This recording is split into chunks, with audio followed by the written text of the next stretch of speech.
change where if somebody does you something, you don't run home for your big brother who will come and beat the person because he happens to be bigger and got bigger fists. You don't run to pick up what we used to call a Bajan hand grenade, sir, or a big rock and pelt it at somebody. When rocks were thrown, that was a serious offense because of the possibility it might hit somebody else.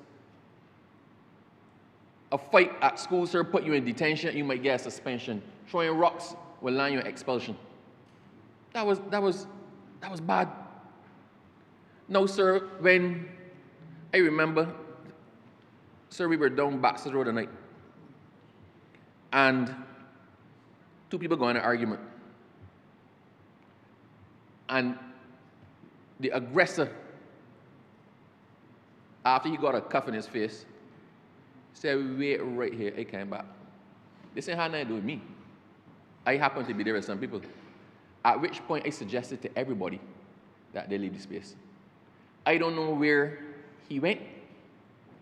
I don't know what he was coming back with. I don't know what he intended to do. But I was not sticking around to find out. And I encourage everybody else to make their exit as well. Sir, nowadays, when things get out of hand and somebody leaves to come back, you automatically think the worst. You don't think they're going for the brother. You don't think they're going for Collins. When somebody leaves with a threat that he came back to deal with you, sir, our mind goes to one thing. It has gotten out of hand. This, when we say we is we, this is not what we contemplate as being we. In recognition of this, sir, it was deemed necessary that we had to shape our legislation to meet the evolving and apparent circumstances in which we find ourselves. And it was deemed expedient and critical to create a separate offense that addresses serious violent crimes committed in public spaces in circumstances calculated to instill fear in the public or committed with a reckless disregard for public safety. So the intention, sir, here is to create a modern legislative framework that deters brazen public violence, enhances public safety, and provides additional sanctions for offenders whose conduct terrorizes communities and undermines public confidence. Sir, we thought long and hard about the use of the word terrorism in this bill because of what I said, sir, was the traditional definition of terrorism. We even looked to see whether the existing Anti-Terrorism Act, sir, that was passed in 2002, could even be widened or stretched to encompass situations where fear is created in a country that might destabilize it, but without the bottom line being ideological or political change. Sir, the Barbados Anti-Terrorism Act in 2002 was enacted primarily to implement international obligations relating to terrorism and terrorist financing. And that act is directed at terrorism in its traditional sense. As I said, to bring about political, ideological, or similar change. Sir, our recent incidents, and I'm going to get to examples of the incidents shortly, our recent incidents in Barbados of public violence or violence in public spaces, while they generate widespread concern and they strike fear or terror in the hearts of the citizens, do not properly fall within the scope of the current Anti-Terrorism Act. If I use as an example of the things that we contemplate addressing here, everybody remembers the murder that was committed in the crowded food court at Sheraton, where somebody went into the food court and emptied the clip, lighted the place and emptied the clip, sir. And I think there was a delegation or a group of blind persons there for whom, sir, you couldn't even see, they could not even see what was happening, and they could not even know where to run. And I cannot contemplate the range of emotions and fears that they might, if you lose one sentence, your other sentences are heightened. So in not being able to see. You're hearing the cacophony of gunshots, you're hearing screams, you're hearing people scampering, and you don't know where to run. So they didn't just fear for their life, sir. They were petrified in place because they had no way of even dealing with the situation. And then when you contemplate, sir, the other persons who were there legitimately doing their business, who were able-bodied, for want of a better word, where you hearing a whole set of gunshots, you don't know where it's coming from, you don't know if you were running towards the gunshots or not running towards the gunshots. All you can do is hit the ground and pray that nothing hits you. That assassination in Sheraton Center, sir, was not a one-man retaliation against another man. That was designed. And if it was not designed, then the perpetrator was reckless. Reckless, sir, as to his impact on the persons in the vicinity. That, sir, is an act of terror. It is not political. It is not ideological. It is a brutal act of terror, a violent act conducted in such circumstances, sir, that the public was entitled and expected to feel fear and terror. Sir, let's talk about the shooting in Nelson Street establishment. Somebody rolled up in Nelson Street, sir, and shot up a bar, resulting in the death of 3 innocent patrons. I understand the person they were trying to target was not one of them. But you roll up and shoot up a public bar in a broad daylight in a public area, one of the most frequented areas in the city. Reckless as to who was caught in that crossfire. Everyone on that street felt fear and terror. And it's a case in point that the person you were going to kill was not even one of the persons who was injured. We have it, sir, with people coming off of cruises. As the Honourable Minister for Justice has said. I'm not supposed to hear him, but it's relevant, so I'll hear him there. But people targeting people coming off of cruises, where you're all effectively captive on a boat waiting to disembark. When the shooting starts, you've got nowhere to run. You have to leave through one exit. It's a funnel. If you talk about shooting fish in a barrel, that's what it is, sir. Sir, the daylight shootings across multiple districts involving high-powered firearms. People rolled through Deacon, sir, and discharged shots. Somebody was down Silver Sands. People came through on a motorcycle, sir, and shot at all Silver Sands with a high-powered weapon. I think 40-something cases, spent cases were recovered. Some went through people's houses right there in the middle of the day with children running about the place. Those, sir, are acts of terror. If the current definition of terrorism does not capture them, we have to create a definition that does, because we cannot ignore that they are what they are. Barbadians in these instances, sir, feel justifiably afraid and call out to their government to do something about it. Sir, quite frankly, it is hard to stop a crime before it happens. If 2 men or a man picks up and decides that he's coming after you today, sir, and he ain't discussing about it, you can't stop it. What you can do is create the framework that causes him to pause, or should cause a reasonable thinking person to pause, because you're not getting the slap on your wrist. You will be dealt with to the fullest extent of the law under a piece of legislation designed recognizing the terror you are perpetrating upon the people of Barbados. Sir, I'll be straight with you. The DPP had advised, well, he was of the same mind that the current Anti-Terrorism Act does not adequately cover these incidents. But the DPP is a creature of strict law. And he was of the opinion, and some people are of the opinion, that the current statutes capture it. That everything that is done, all of the offenses that stand as the bottom line, baseline offense for domestic terrorism are actually crimes of themselves. And they can be dealt with under wounding, under assault, under manslaughter, under murder. But sir, that recognizes the actus reus only. The actus reus is what qualifies that crime under the legislation. The mens rea is the mental element. It just says that you knew what you were doing and deals with and renders you liable to a guilty verdict for the mental element, or that you were reckless as to the cause. But sir, what it does not capture is the overall circumstances and the effect on the country or the people at large. So it was our position, sir, that if you shoot a man, that is a heinous and horrible crime. You should be dealt with as harsh as possible under the Firearms Act.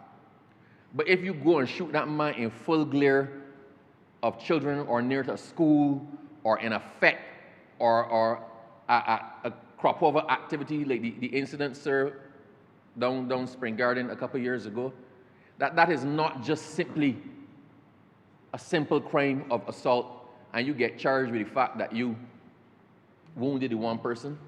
No, you should get something more. Because from the time you picked up and put yourselves in that set of circumstances, from the time you present yourself into the public and you walk into the public place, a public circumstance with the intention of doing somebody harm, thought should occur to you that you will, if caught, you will face the fullest extent possible under the laws of Barbados. And we deem, sir, that although the offenses that stand as the baseline offenses for domestic terrorism are themselves punishable, that was not enough. The terror to the public, or your recklessness or your callousness in dealing with the public and the impact on the country at large, sir, requires that something else come into play.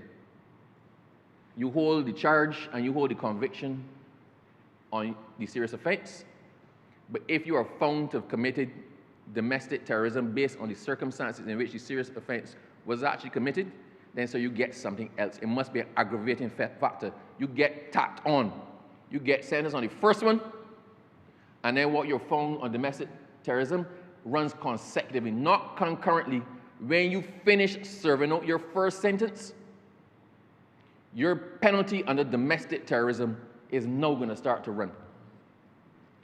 You must feel the consequences, sir, of what you did.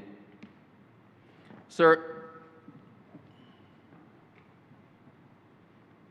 there was a report from CARICOM, the high-level representative for law and criminal justice, Mr. Godfrey Smith, who recommended a broader interpretation of anti-terrorism legislation, and he proposed certain legislative reforms. Right? And he prepared a draft bill for what was called an Indiscriminate Crime Act. Sir, but our position, regardless of the severity of a serious or ordinary criminal offense, the Anti-Terrorism Act was not intended to cover that.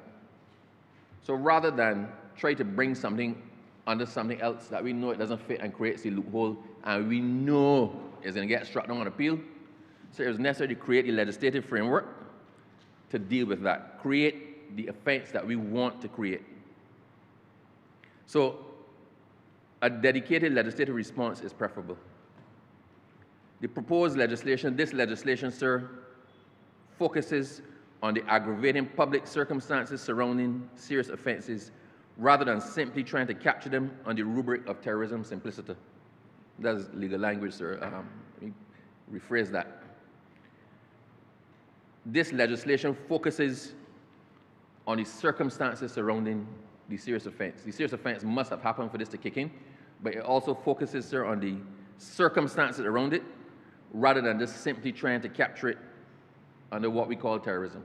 So we're creating a new offense, sir. Now, if I go to a summary of what the Domestic Terrorism Bill 2026 is about. This bill, sir, creates a new criminal offense of domestic terrorism and provides severe penalties for persons who commit serious criminal offenses in circumstances that threaten, terrorize, or endanger the public. Sir, the main feature is the creation of a new offense. It establishes the standalone offense of domestic terrorism. So a person who commits an act meeting the statutory definition is guilty of an indictable offense. What is the definition of domestic terrorism. That's in Clause 2 of the bill, sir. An act constitutes domestic terrorism where it involves a serious criminal offense and it satisfies one of the following conditions. So these are or conditions. It satisfies one of the following conditions. Public fear or reckless disregard. So the offense is committed in a public place with the intention of causing the public or section of the public to fear for their safety or the safety of others. Or the offense is committed recklessly or without regard for public safety. Sir, under law, there's something called intention. And then there's something called the implied intention. You are deemed under law to have intended the natural and probable consequences of your action. So if you go into a public place and you're trying to send a message, I want to show I'm the bad man, or my boss is the bad man, they send me to kill this man, so I am going for him, not in his house. I'm going for him at a football game because he must be killed in front of all them people to send a message as to who's the boss. Then, sir, you commit it intentionally. But, sir, equally, if you do not, by reason of your callousness or your lack of intelligence, if that is not your direct and distinct intention, the law implies it. If I walk onto a football field where they got 1,000 supporters and a game is in progress, and I walk across the field with a machine gun, and I start to loose shots with the intention of killing somebody, then, sir, the law says, although I may not have exercised my mind as far to thinking, I am going to generate fear in everybody. I am so fixed on the one person that I'm reckless or indifferent as to what happens to the rest. The law says the circumstances are such that any reasonable person would have foreseen if you let go, if you open up fire in a crowded place, that everybody be frightened, everybody be running for their life. So although you say, that was not my intention, I went for that one man, it doesn't matter. If any reasonable person, sir, would see them circumstances and lead to the natural conclusion. And worse yet, if you open fire, sir, on the one person and it causes a stampede, and all the other persons get injured, or other people die in the stampede, then you're responsible for the deaths of them too, although you did not mean it. No, sir. There's another one, sir. We also said, when we look at new legislation or amendments, sir, we don't just limit it to the one thing you're contemplating. So I'll be straight, sir. This was initially informed by the fact of the semi-automatic gun use and the brazen public killings. But so it doesn't make sense to deal with domestic terrorism and not factor other things which have not yet arisen, but which we contemplate can possibly arise. So domestic terrorism also, sir, includes bias-motivated circumstances. So it's committed, domestic terrorism also includes where the offense is committed in a public place and is motivated by bias against race, nationality, ethnic origin, sex, sexual orientation, gender, or religion. Barbados, sir, has historically been black and white. I think the euphemistic proportion is 90% persons of African descent, 90% Caucasian, 10% Caucasian persons. But, sir, we are getting to a point where our racial makeup is expanding. We have a number of Chinese laborers, Chinese persons in Barbados conducting business, a lot of them working on government projects. Sir, and chances are a lot of them are going to stay. We have increasing influences outside of the traditional black and white. So we don't have to wait until somebody does something. We have to, right now, in drafting this legislation, we thought, okay, what else can we properly consider that falls naturally to be considered under this? And that, sir, is also racial or hate crimes that are perpetrated in public. Sir, the other one that is included is dangerous firearm activity. This, sir, evoked a lot of discussion in cabinet, sir, because it was not initially included. Initially, we looked at crimes where there was a victim. So our domestic terrorism contemplation was initially, sir, in relation to crimes which involve a victim. Somebody was hurt, a serious criminal activity was committed against an individual, and the individual suffered consequences. That's what was initially done, sir. But the Honourable Member for St. Thomas, I remember, sir, it was late in the day. This was our 6th or 7th stab at this, for want of a better phrase, our 6th or 7th attempt at this piece of legislation over many, many weeks. And we had finally, sir, finally gotten to the point where everybody said, yes, we are comfortable. You remember, sir, that Calypso cricket in the jungle? Lit way the wicket, the elephant bowled the ball, not everybody scampering, and the donkey walking back. And then there was a pause, sir, and it said, then Mr. Parrot, the umpire, he said, all you horse and strain. Elephant, that was a no ball. Donkey to bat again. Everybody accepted what had happened. The consequences that flowed from the donkey, the elephant knocking down the wicket, knocking down the donkey, knocking down the wicket keeper, everybody, and the donkey was walking back. And there was a pause, a dramatic pause. And I said, I captured, sir, there was a dramatic pause. And then the Honourable Member for St. Thomas said, but what if? So, sir, we discussed that, and we went with the what if. So we expanded, sir, to include dangerous firearm activity. So the offense also involves the unlawful importation, possession, carrying, or use of firearms or ammunition of such type, quantity, or manner as to pose a significant threat to public safety. So let's use a simple one. If you bring in a pallet through the port, and that pallet there ends up having multiple high-powered weapons, ammunition, whatnot, you've not actually hurt anybody yet. However, if any logical and reasonable person would say, if those weapons had gotten out of the port, then what would happen? Who were they going to? For what? So in those circumstances, sir, if the police raid your house, not yours, sir, if the police raid somebody else's house and discover a cache of weapons that has not a one gun or two guns, enough to supply a small army, then you stand to be caught under this, although nobody was yet injured. So I consider, sir, a valid and valuable addition to the bill. The temptation was to put a quantity. A quantity, sir, leaves too many loopholes. If you don't make that quantity, let's say you said 10 guns.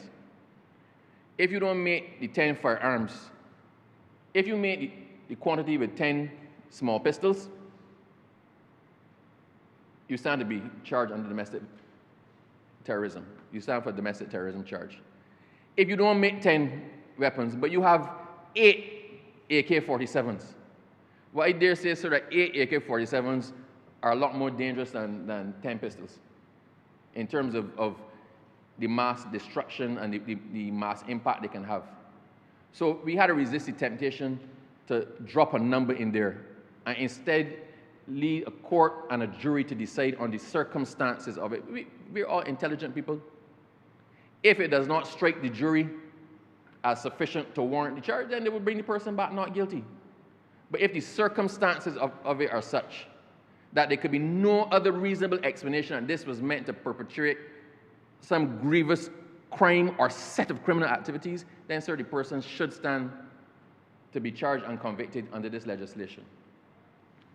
Sir, we deal with public place. What does a public place include? We went through, sir, when we initially had a definition of a public place to include a school, university, polyclinic, whatnot. But the thought was, by starting to define those, we then generate people saying that that was the contemplation of. So something else that might be public that does not fall, is not related closely to those, was not in the contemplation of legislation. So we as Bajans all know what a public place is. If you say somebody exposed themselves in a public place, we know what that public place is. We ain't gonna spell it out. So, sir, the public place is any premises, it starts with roads and highways. Right? You can't get more public than a road. You can say the public road. You can't get more public than a road or a public highway. And any premises or location to which members of the public have access or are permitted to have access, whether upon payment or otherwise. So a public place also includes a private place being used for a public event. So let's say, sir, somebody rents a venue for a crop over party, and the public has access to that, whether by payment or otherwise, and you go and you perpetrate your acts of violence in that place, then, sir, you are caught by this. And it is the public nature that actually informed the contemplation of this legislation, because it was the striking fear and terror in the hearts of the public, or it being done in such a way as calculated to, or being reckless as to whether you cause public fear or public panic. So it must be in a public place. And that, sir, is with one exception: the finding of the ammunition and whatnot, or possession of the firearms need not be in a public place, but the circumstances deal more with the quantum than with the place that they were found. So that's the one exception there, sir. What is a serious criminal offense? A serious criminal offense, so we said it must be in relation to a serious criminal offense. A serious criminal offense, sir, is an offense which is punishable by death, or for which a sentence of 5 years or more imprisonment may be imposed by statute. So anything, sir, that attract a sentence of 5 or more years would fall to be considered as a serious criminal offense that could transition to domestic terrorism based on the circumstances, sir, or from which property or benefits valued at $5,000 or more are derived from its commission. So it's the circumstances, sir, that are at the bottom of all of this. When we try to arrive at the value, I'll be straight, sir, because you know what, sir, I can present this bill vanilla, at which point the public will actually not understand some of the reasons that we put things in here. Or I could try to spell it out in plain language so the public understands how this got here. Sir, it is known, and we know, that persons have accepted funds as low as $5,000 to go and exact revenge on somebody else. And I use exact revenge, sir, in the widest possible sense that everybody knows what I'm talking about. People have been paid, sir, we know that people have been paid $5,000 to go and shoot somebody.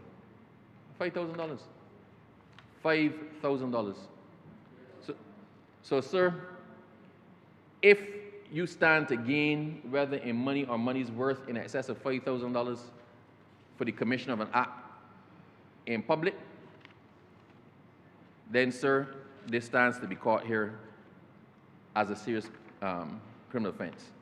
So the serious criminal offense, sir, is a starting point. You must have committed a serious criminal offense in order to actually start to attract the charge of domestic terrorism, and that's the baseline for the serious criminal offense. Punishable by death, so that includes murder, treason, for which a sentence of 5 years or more imprisonment may be imposed by statute, or for which property or benefits valued at $5,000 or more are derived from its commission.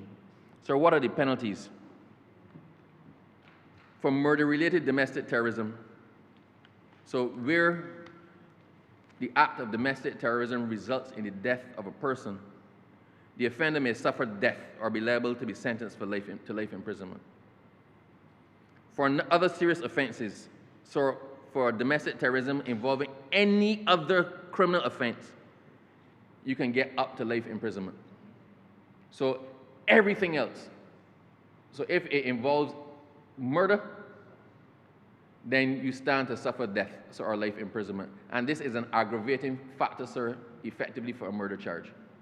So if the murder was committed in such a way, in the full glare of the public, in circumstances where terror ensued, where you're sending a message, then, sir, this will go towards asking for the death sentence to be imposed upon the person.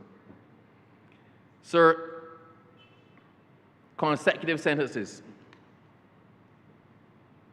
where any other sentence up to life imprisonment is imposed for domestic terrorism, that sentence must be served consecutively to the sentence imposed for the underlying criminal offense. So if the underlying criminal offense was possession of a firearm, you might get, 10 years for that. If it is served possession of 50 firearms, you might get life. You can stand to get up to life. If you shot up a place, sir, and injured 2 or 3 people, whereas for the wounding or the assault occasion, actual, whatever it is, sir, for the wounding, you may end up with a sentence of maybe 20 years in total. If they sentence you for another 20 years under domestic terrorism, then your 20 years for domestic terrorism will start to be served after you've spent the 20 years for the underlying offense. So it is intended to compound the sentence. Once you get into the area of domestic terrorism, sir, it is intended that that compound, no running concurrently, no conviction, reprimand, discharge on this, but you're getting something else. No.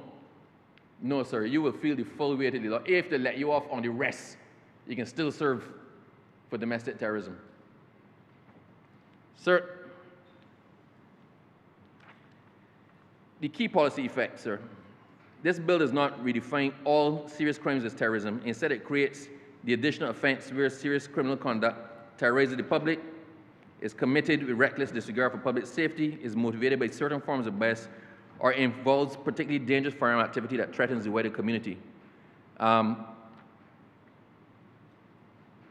The prosecution should establish, sir, an intention to instill fear among the members of the public or recklessness as to whether terror or fear would result. And it is limited, sir, to serious violent offenses, including conduct that causes death or serious bodily harm, endangers life, or creates significant risk to public safety, and once again involves firearms, explosives, or similarly dangerous weapons. Sir, if I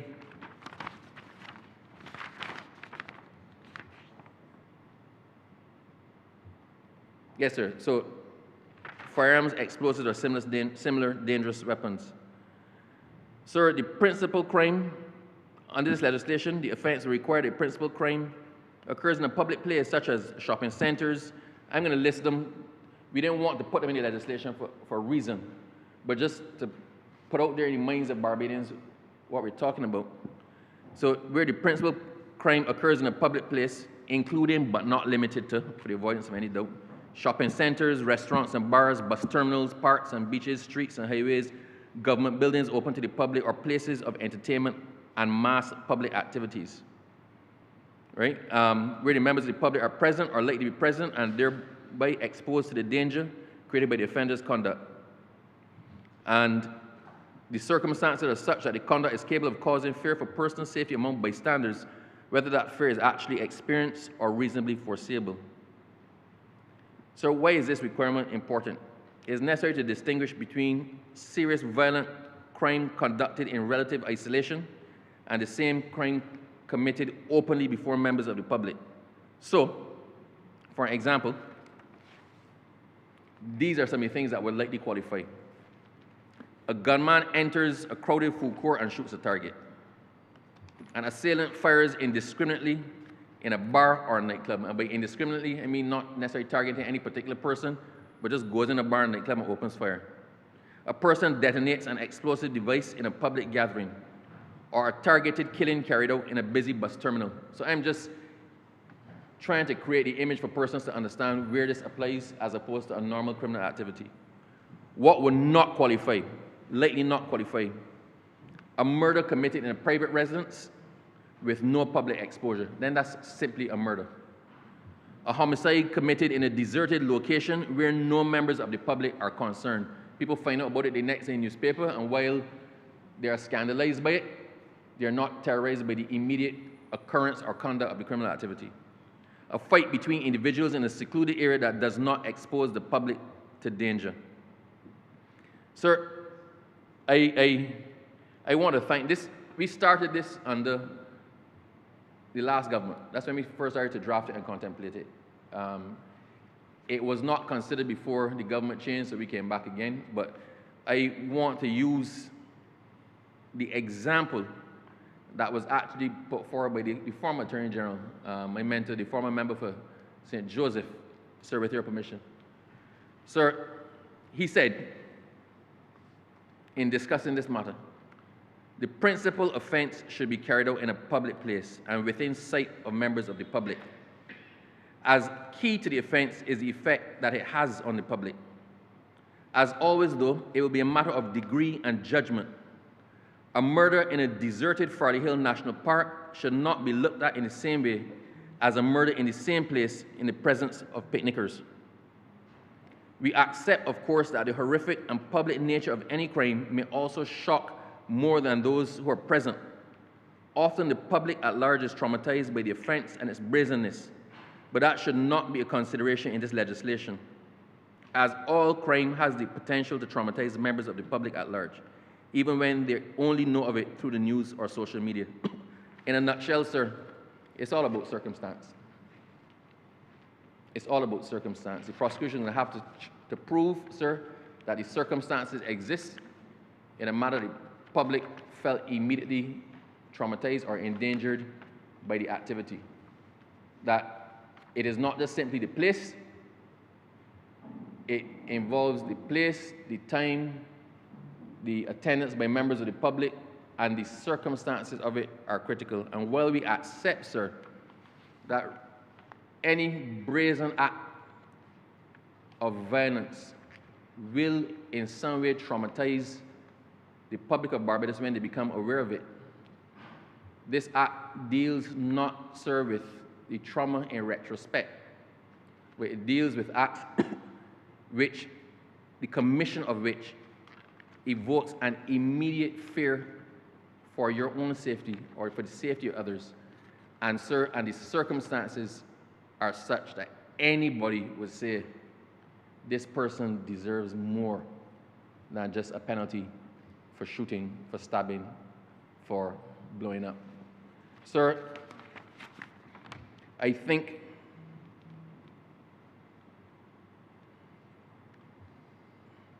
sir, that it is a very, very short bill. I went into it in great detail because I also want to use this to send a message. I hope, sir, that the press carries this fully. We want to send the message. We have heard the public of Barbados. We have heard them say more must be done to punish these people who have no respect for life or limb. More must be done to send a message that we are saying no more to the persons who care not about the safety of the public, of our children. More must be done, sir, to dissuade and punish those who don't respect public places. More must be done, sir, to those who feel to perpetrate acts of violence in public motivated by race or bias or other things like that, sir. And we also said, although you don't commit an act, a direct act with a victim, if you see fit to import, to possess, to distribute weapons, firearms, explosives of such quantities that there could be no other reason than to perpetrate significant harm on one or more members of the public, then you stand as well to be considered and to face the hammer under this piece of legislation. So we've heard the public, your government, spent a lot of time in trying to get this one right, in trying to address the concerns, in trying to have additional penalties, in making sure, sir, that those who perpetrate these acts that I outlined before are not out in 10 or 15 years. That if you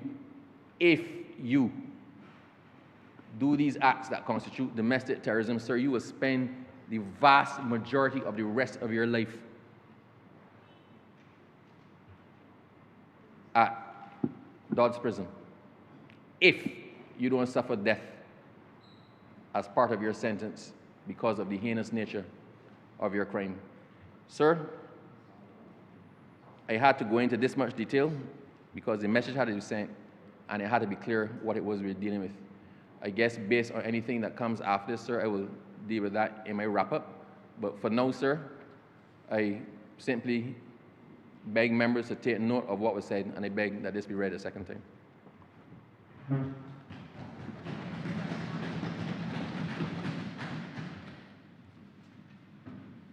Honourable member for the city.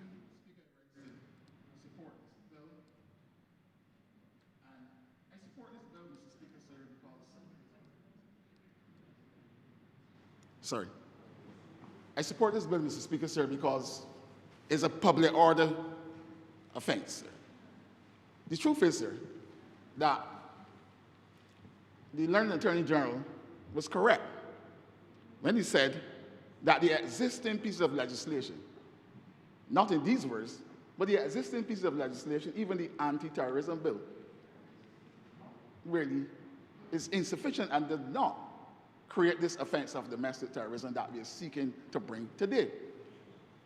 Further, Mr. Speaker, sir, you're well aware that we have in Barbados what we call the Public Order Act. Sir. Public Order, I believe, is Cat 168, speaking subject to correction. But the Public Order Act, sir, when it was passed, created an offense of violent disorder, sir.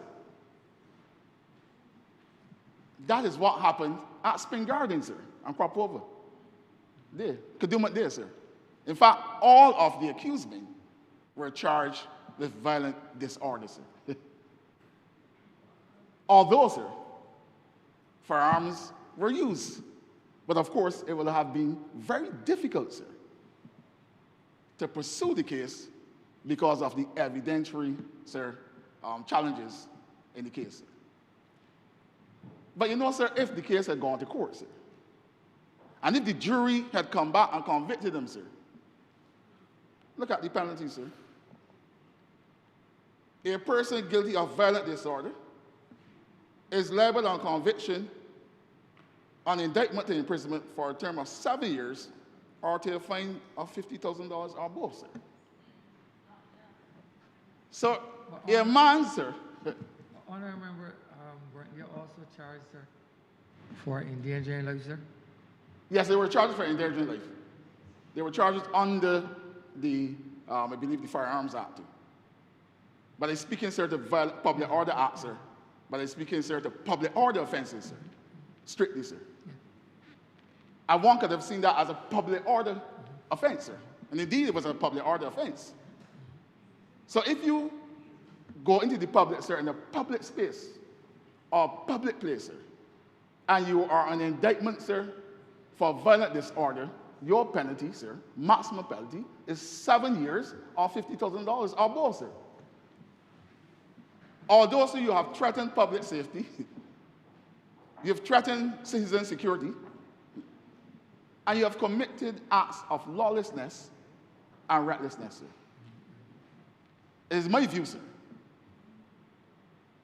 that in cases outside of domestic terrorism, sir, we must have now to go and do a comprehensive, sir, reform, sir, of the Public Order Act and public order offenses, sir. But what you want to say, sir, is that this piece of legislation, sir, now, as we said with the anti-gang legislation, sir, now provides the prosecutor with an additional tool, sir, an additional tool to fight this crime and violence, sir, in this country, sir. Sir, I will say that this, what we're doing today, yes, I classify it as a landmark piece of legislation, sir, as the anti-gang legislation, sir. And it shows government commitment, not only to improve, sir, the criminal justice system and the administration of justice, sir, but indeed, sir, to ensure, sir, that we have pieces of legislation that act not only, sir, to prosecute, sir, simply to prosecute these offenses, sir, but simply, sir, to ensure that there's some very deterrent penalties in the pieces of legislation, sir. And so in this legislation, sir, the penalties, sir, I will submit, sir, will have a deterrent effect, sir. Will have a deterrent effect, sir. And I want to say this, sir, that it shows a government commitment to citizen security, sir. Government commitment to public safety, sir. Government commitment, sir, to persons who go out and to have a good time, even with their families, sir, in communities, sir. Before, sir, and I would draw an example, sir, of the Crop Over Festival, sir. Communities would hold street fairs, bring communities together, sir.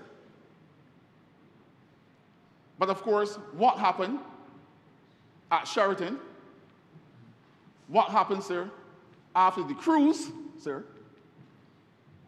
would of course cause for some concern, sir, and indeed, sir, it would cause the law enforcement agency, sir, to have a second look or a third look, sir, in terms of granting permission, sir, to hold these events, sir, because of what happened before. So I believe, sir, that with this commitment, sir, the fact, sir, that we are seeking now to deter individuals, deter gang members from committing these offenses, sir, these lawless offenses, sir, or reckless offenses, sir, as the Learning Attorney General rightly said, sir, that the elements of this offense, one, recklessness, the intent, sir, and by your conduct, sir, will constitute, sir, the mens rea, and the fact that if you take out a gun or you take out a Collins and run in a public place, sir, and cause, sir, issues, sir, and threaten public safety, sir, threaten persons who are in an open public place, sir, enjoying themselves, sir, then, sir, you should suffer the consequences, sir. Sir, it is a commitment to the fact, sir, that we are treating gun violence and treating, because the reason I'm saying gun violence, sir, because we know, sir, that what is contemplated, sir, is not only the fact, sir, that you're using firearms, sir, illegal firearms, and we are seeking, sir, not only to get rid of them, sir, we're also seeking that persons who go out there and use these illegal firearms, sir, recklessly, sir, to suffer the consequences, sir. The impact that I have on communities, sir. The impact that I have on the family, too, sir. Because, sir, imagine, sir, you go to a public place. You go with your family. You go with individuals, like what happened in Sheraton, sir. And then you are wounded by a man of straw, sir. And you're the only breadwinner of the family, sir.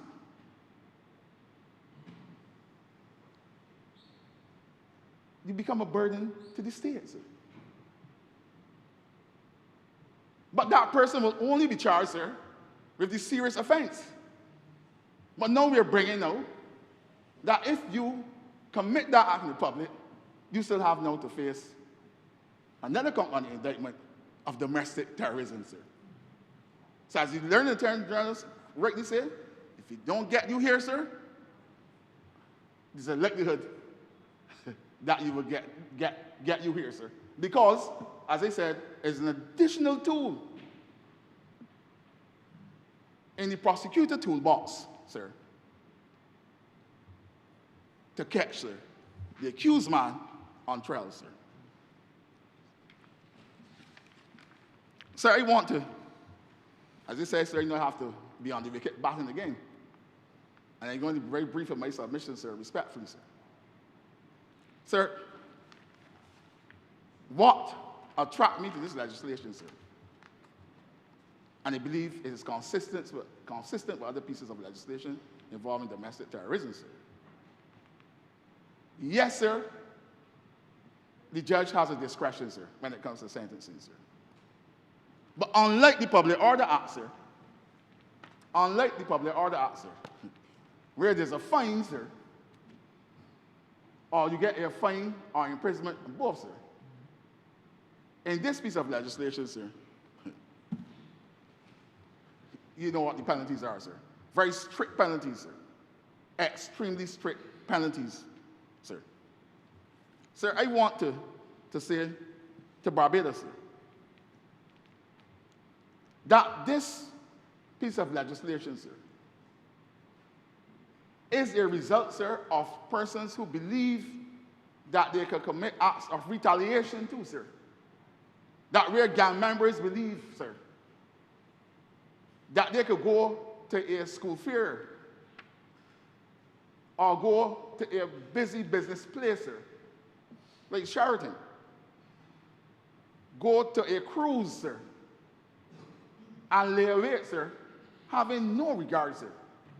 Having no regard for public safety, no regard for citizen security, will believe, sir, that it's proper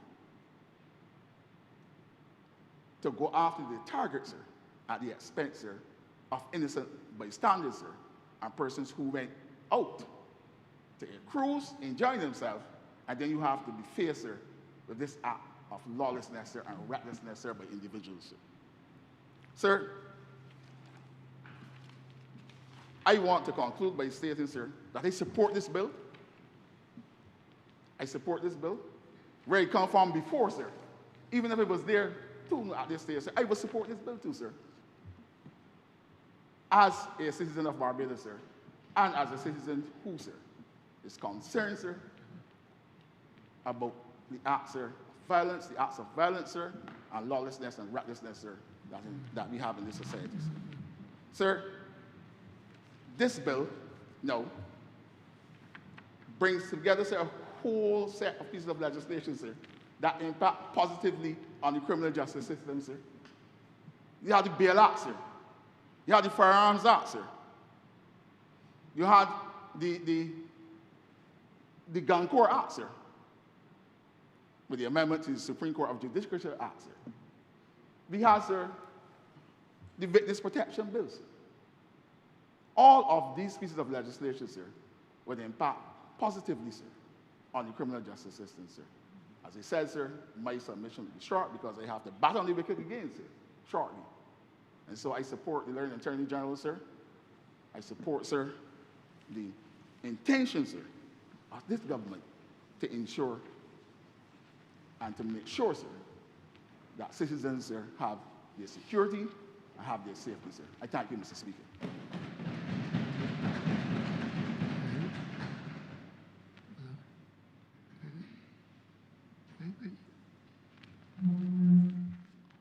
Honourable Member St. Michael Central. Mr. Speaker, sir, I rise to support this particular piece of legislation. I think it's important for me as a young person to support it because when I think of the youth, I think of the future. And when I also think of who are the main or primary offenders these days, it is persons under the age of 25, sir, Mr. Speaker, sir. It is unfortunate that today we live in a society where persons have to second guess whether or not they are safe by going to work, Mr. Speaker, sir. I remember not too long ago, there was a shooting at, I believe it was Curtin's gas station, Mr. Speaker, sir. Imagine you going to work, making a living, earning for yourself, for your family, to then that day be shot because you were at the wrong place, the wrong time, and now have to suffer a lifetime of illness because the bullet is still lodged in your spine. And as such, you can't walk properly, Mr. Speaker, sir.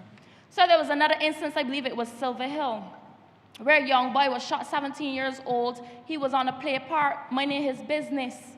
He was shot in broad daylight. There were numerous bystanders there, Mr. Speaker, sir. These are instances that we cannot continue to allow to happen as a government in Barbados, Mr. Speaker, sir. So when we speak of punishment, we have to remember the 4 philosophical goals that punishment is to achieve, Mr. Speaker, sir. We have, of course, rehabilitation. We have deterrence, retribution, and incapacitation. You heard the Honourable Member for the City say this bill is a deterrence because of the punishment that it brings down on persons who are to be classified as terrorists.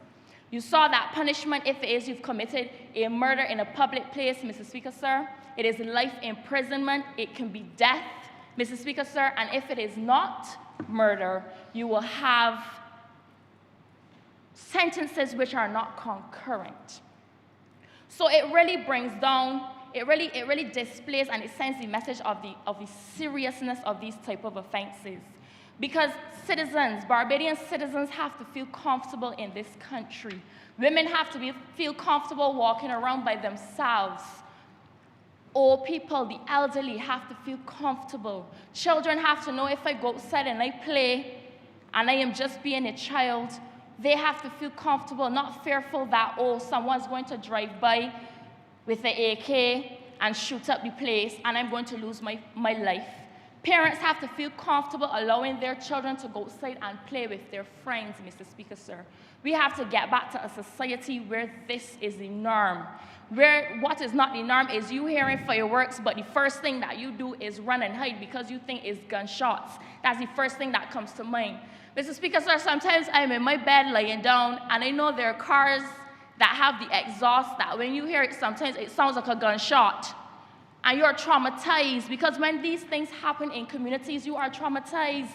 I spoke to a woman recently who said there was a shooting in her neighborhood, and she has not come outside after 6 p.m. since then. She locks up everything, her windows, everything, and she goes in her bed. She turns off even her lights because she does not want anyone to think she is at home. Mr. Speaker, sir, these are the type of impacts that these public shootings have on persons. But when you speak of deterrence, Mr. Speaker, you have to speak of, you can only deter someone who is of reasonable mind. Because there are some young persons these days and persons in general that are soulless. They have no conscience. They have no morale. And no matter how many bills we bring to this parliament and how many pieces of legislation we pass, we cannot legislate morale. We cannot legislate good conscience. There are times when I get angry, Mr. Speaker, sir, and I may have certain thoughts, but I don't act on those thoughts because there's a voice in my head that says, Tyra, that is not good. Don't do it. That is not according to God. It is not according to the law. Don't do it. You have too much to lose. Don't do it. But there are persons in this society, Mr. Speaker, sir, that do not have that voice. They do not. They don't care. They don't have no respect for authority. They have no respect for God. They don't fear God. They have no respect for life. The loss of life means nothing to them, Mr. Speaker, sir. So until we address that problem, it doesn't matter how many pieces of legislation we bring in this parliament. It doesn't matter how harsh the penalties may be. It could be death. It could be life imprisonment. If you have a man that does not care for himself, for others, or for God, that does nothing to or for him. And that is where we have to get to. We have to address the mental issues of this country, sir. There are a lot of persons walking around that have mental issues and ailments that are unaddressed because they don't believe they have a problem. We heard not too long ago there were some tests carried out that said the abuse of marijuana leads to bipolar, it leads to schizophrenia, and it leads to paranoia. And we have a lot of young people who are abusing marijuana and as such are suffering from those ailments and do not know. Then you have the crisis with the mollies and all the other hard drugs that 17-year-olds are under, and the big men on the block doping them up. And when they dope up, they go and they do the shootings, Mr. Speaker, sir, and they don't know because they're not in their right state of mind. They don't care about how this is going to impact a family. They don't think about repercussions. They don't say, well, I'm not going to do this shooting because if I get caught, I might get life imprisonment. They don't have that thinking, that level of thinking, Mr. Speaker, sir. So yes, I support this bill. I do. And yes, I support the fact that it is another tool in the armory to fight against the rise of crime in this country. But we as a society, we need to go a step further.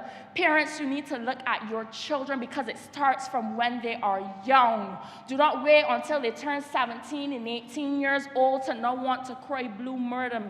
You have to get them from when they are young, instill values in them. Take them to Sunday school. They have to know a God. They have to know a God. That is the only way. Mr. Speaker, sir, it starts from primary school level. Children have to get back to knowing what is right and what is wrong, what is good and what is bad. We have to get back to the golden rule. Do unto others as you would have them do unto you. That is the only way we will save this country, Mr. Speaker, sir. It is not the numbers of legislation, pieces of legislation we bring to this parliament. It is the person, the human beings that we are dealing with. The morale, that fiber, that thing that makes us human beings. Conscious, good conscience is what makes us good human beings, Mr. Speaker, sir. So once again, I must say I support this bill and I applaud the Honourable Member for Christchurch East for bringing this piece of legislation to the floor of Parliament. But we as a society, Mr. Speaker, sir, we need to go a step further. With those few words, I am obliged. Honourable Member for St. Thomas.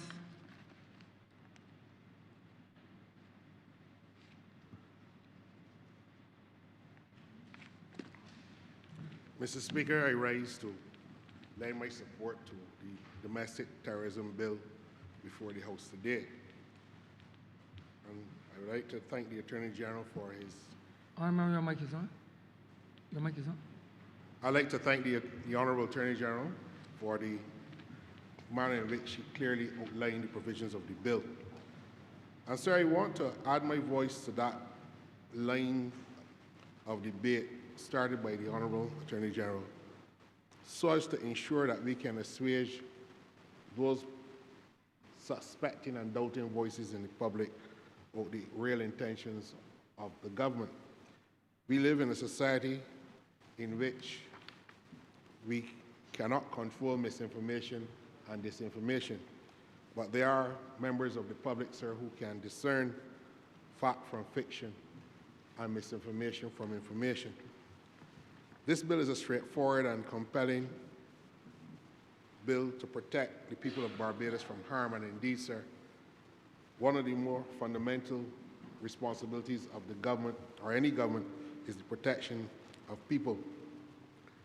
Protection from extreme violence and violence intended to cause shock, or violence that is in complete disregard for the level of fear and apprehension on the part of ordinary citizens as they go about their business, is ultimately the concern of this piece of legislation. And we have to ensure, as a government, to act responsibly, sir, and to ensure that those who terrorize communities, spread fear, or threaten public safety are not allowed to do so rampantly. At the heart of this bill, Mr. Speaker, is a recognition that not all criminal acts are the same. There are people who commit offenses for personal gain. There are people who commit offenses out of the sheer overwhelming burdens of their own necessity. And there are persons, sir, who would commit offenses without any regard to the level of shock or the callousness that is exhibited in their conduct. There's some, sir, who would destabilize this community in order to gain a foothold in the community, whether controlling a block or whether controlling some economic control over the community. Criminal conduct, when it crosses that line, sir, becomes an attack on the public, and I believe that the government has a duty to act in this regard. This legislation does fill an important gap. And the Learning Attorney General is right that one would not have thought that domestic terrorism would have ever had to be brought into legal form by way of statute to fill any gaps in our legislation. But we cannot, like the proverbial ostrich, bury our heads in the sand. We must confront the reality that is. This legislation recognizes that acts committed in public places with the intention of causing people widespread fear, acts that are motivated by way of hatred against a particular person or persons or groups of persons, and involving dangerous weapons, have to be dealt with seriously by the law. They have to be dealt with as a real threat to public safety, as they are, Mr. Speaker. Every citizen of the country has a right to go about their business without having to look around their shoulder. And every time you see an act of violence described in the media, it is often heartening to hear the concerns about people that they don't feel that they can walk about in safety anymore. A couple of moments ago, I was having a discussion with the Honourable Member for Christchurch West Central, and he was telling me about the difficulties he was having in certain parts of his constituency where he fears going. And every time he goes into the community, there is this apprehension on his part that there is some incident that is likely to happen or may happen. And that is a normal member of parliament going about his elected duty to consult with his people. I can confess, Mr. Speaker, that I don't have those fears in the constituency of St. Thomas. But certainly, we all live in one Barbados. And what I would like for myself, I would wish for the Honourable Member of Christchurch West Central, and indeed all the other members of this House, and indeed Bajans, as they go about their business. So when individuals engage in the conduct that is intended to terrorize the country, they are not merely attacking victims, they are attacking all of us. They are attacking our security, our sense of security, and our sense of peace. And the bill, therefore, is intended to send a strong message, Mr. Speaker, that we as a country will not tolerate the continuation or the exacerbation of this level of callous violence in the country. We will not tolerate people having to live in fear. The heavy hand of the state, you will hear as a criticism that we are now creating a double offense, but sir, this is necessary. But the more important consideration for me, sir, is that the bill is measured and proportionate. This legislation is not aimed, sir, at the ordinary petty criminal. It is not aimed, sir, to target any specific individuals. This legislation targets a particular type of conduct, not an individual. It establishes clear thresholds that the offense must be classified first as domestic terrorism. The conduct must constitute a serious criminal offense in that regard. And secondly, which is more important, it must satisfy criteria such as being committed in a public place with the intention of causing fear, being motivated by some kind of prejudice or hatred, Mr. Speaker, or involving firearms, ammunition in circumstances that pose a significant threat to public safety. Now, the Learned Attorney General did point out that it made some contribution when we were in Cabinet discussing the bill. And I'm not trying to draw attention to myself, but it is really important that we not only criminalize or seek to address the behavior of those persons actually conducting an act of terror by way of the shooting or by the leaving of some device that explode in the community to cause some terror, but the people who import these things, knowing that these things can cause significant harm in the community, must be addressed, and I'm happy to associate myself with that being included in this bill. Sir, the requirements that the law requires for an act of domestic terrorism to be constituted as such does not cast an overly wide net. It is directed at the most serious of criminal conduct that threatens the society. And I think that any criticism that may be heaped on government in the social media sphere or elsewhere, sir, must be balanced by the fact that we are addressing something that is urgent, but we are doing so in a way that is proportionate. Some people may ask, Mr. Speaker, why are the penalties so severe? I would submit, sir, that they are not. The penalties are proportionate to the gravity of the conduct that is being addressed. Both the Honourable Member for Christchurch East Central and the City of Bridgetown,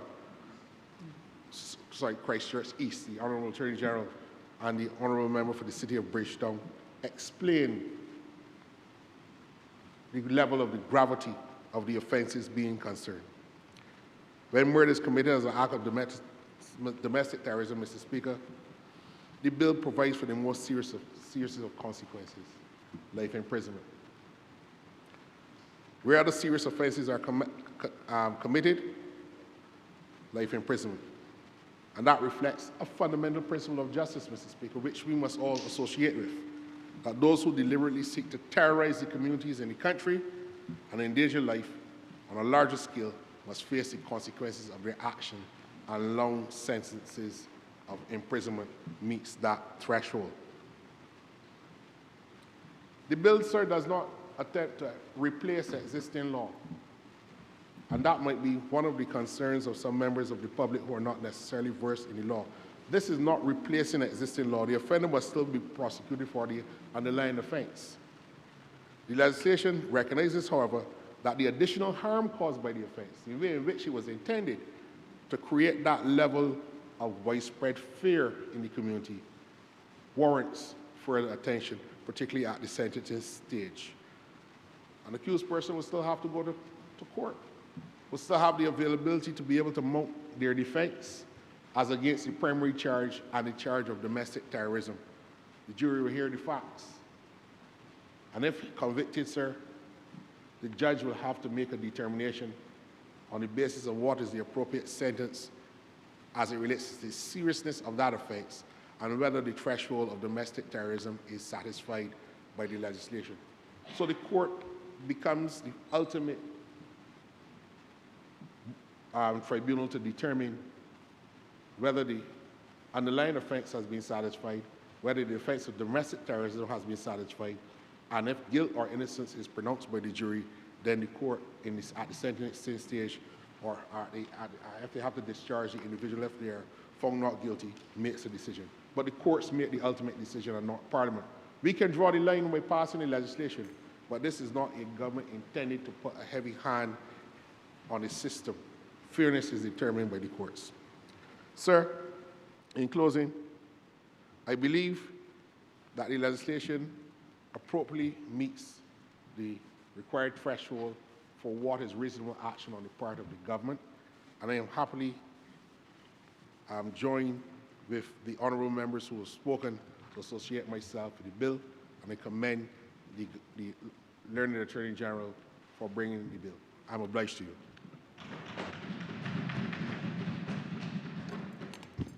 Honourable Member for Christchurch South. Thank you, Mr. Speaker, sir. I will speak briefly as well in support of the bill. I grew up in a community, Mr. Speaker, sir, in which I have a clear recollection of one night sitting on the steps of my house with a friend, and a few meters away, a car stopped and some young men got out of it, faces covered with guns in their hands, and went across to the house right opposite mine. That was some years ago, living in that neighborhood. As a student of sociology at the University of West Indies, one of the studies that I did was again on gang violence. And that interest came again because of the neighborhood and what I was experiencing. So as part of that study, I had to go and visit a number of gangs, talk to people, at least what were suggested to be gangs, spend some time, talk to the members, just to kind of understand the sociological tenets behind behavior and behavior patterns. I understood, Mr. Speaker, sir, that even amongst, again, what were perceived as gangs and the level of violence that was happening across Barbados at that time, that there was a set of expected behavior and rules that governed how they operated. There were unspoken, unwritten rules around how you treated to the church, the elderly, and so on, that have somehow become eroded. And I believe that as a society, that we need to be able to come to grips with which the social fractures within our societies are such that the responses and approaches have to be able to change and have to be able to meet the time. So that the response of 10 years ago to a level of violence and the issues of crime and violence and so-called gangs have always been with us. But where the approach changes, where the level changes, where the damage changes, then the state and the society has a responsibility to be able to meet that requisite change. There has been an outcry across Barbados for the government to be able to have a considered response to the society's fears, to our feeling of insecurity within our homes, within our communities, to the level of insecurity that prevents many of us from walking freely across Barbados. And the government has been responding to that in a variety of ways. Not all of them having to do with how we can exercise our authority in the realm of law, legislation. But we have been doing so through a number of other policies and programs. We have been doing so through our Project Dawn, our block transformation program, reaching directly into blocks to offer alternatives, what we are doing in our One Family program to attempt to address the systemic issues of vulnerability within families that are at risk, to remove some of those at-risk factors. It is evident in what we have been doing in terms of offering expanded training and training programs, whether through programs like Construction Gateway, expanded programs for agricultural training. I know just recently at the Hope Agricultural Training Facility, there have been courses in apiculture, again, particularly directed at young men and other entrepreneurs who would want to get into new alternatives, Mr. Speaker, sir. Not just the traditional areas, but new alternatives. So that the policy response to what we have been saying in terms of the social fractures and the change in the level and typology of the violence is nuanced. It is nuanced. And I hope that that is recognized and appreciated. The government is not applying one lens to look at this issue, but that the response is multifaceted. I've said in other spheres that the initiatives to address this cannot only rely on government alone, but it must be societal.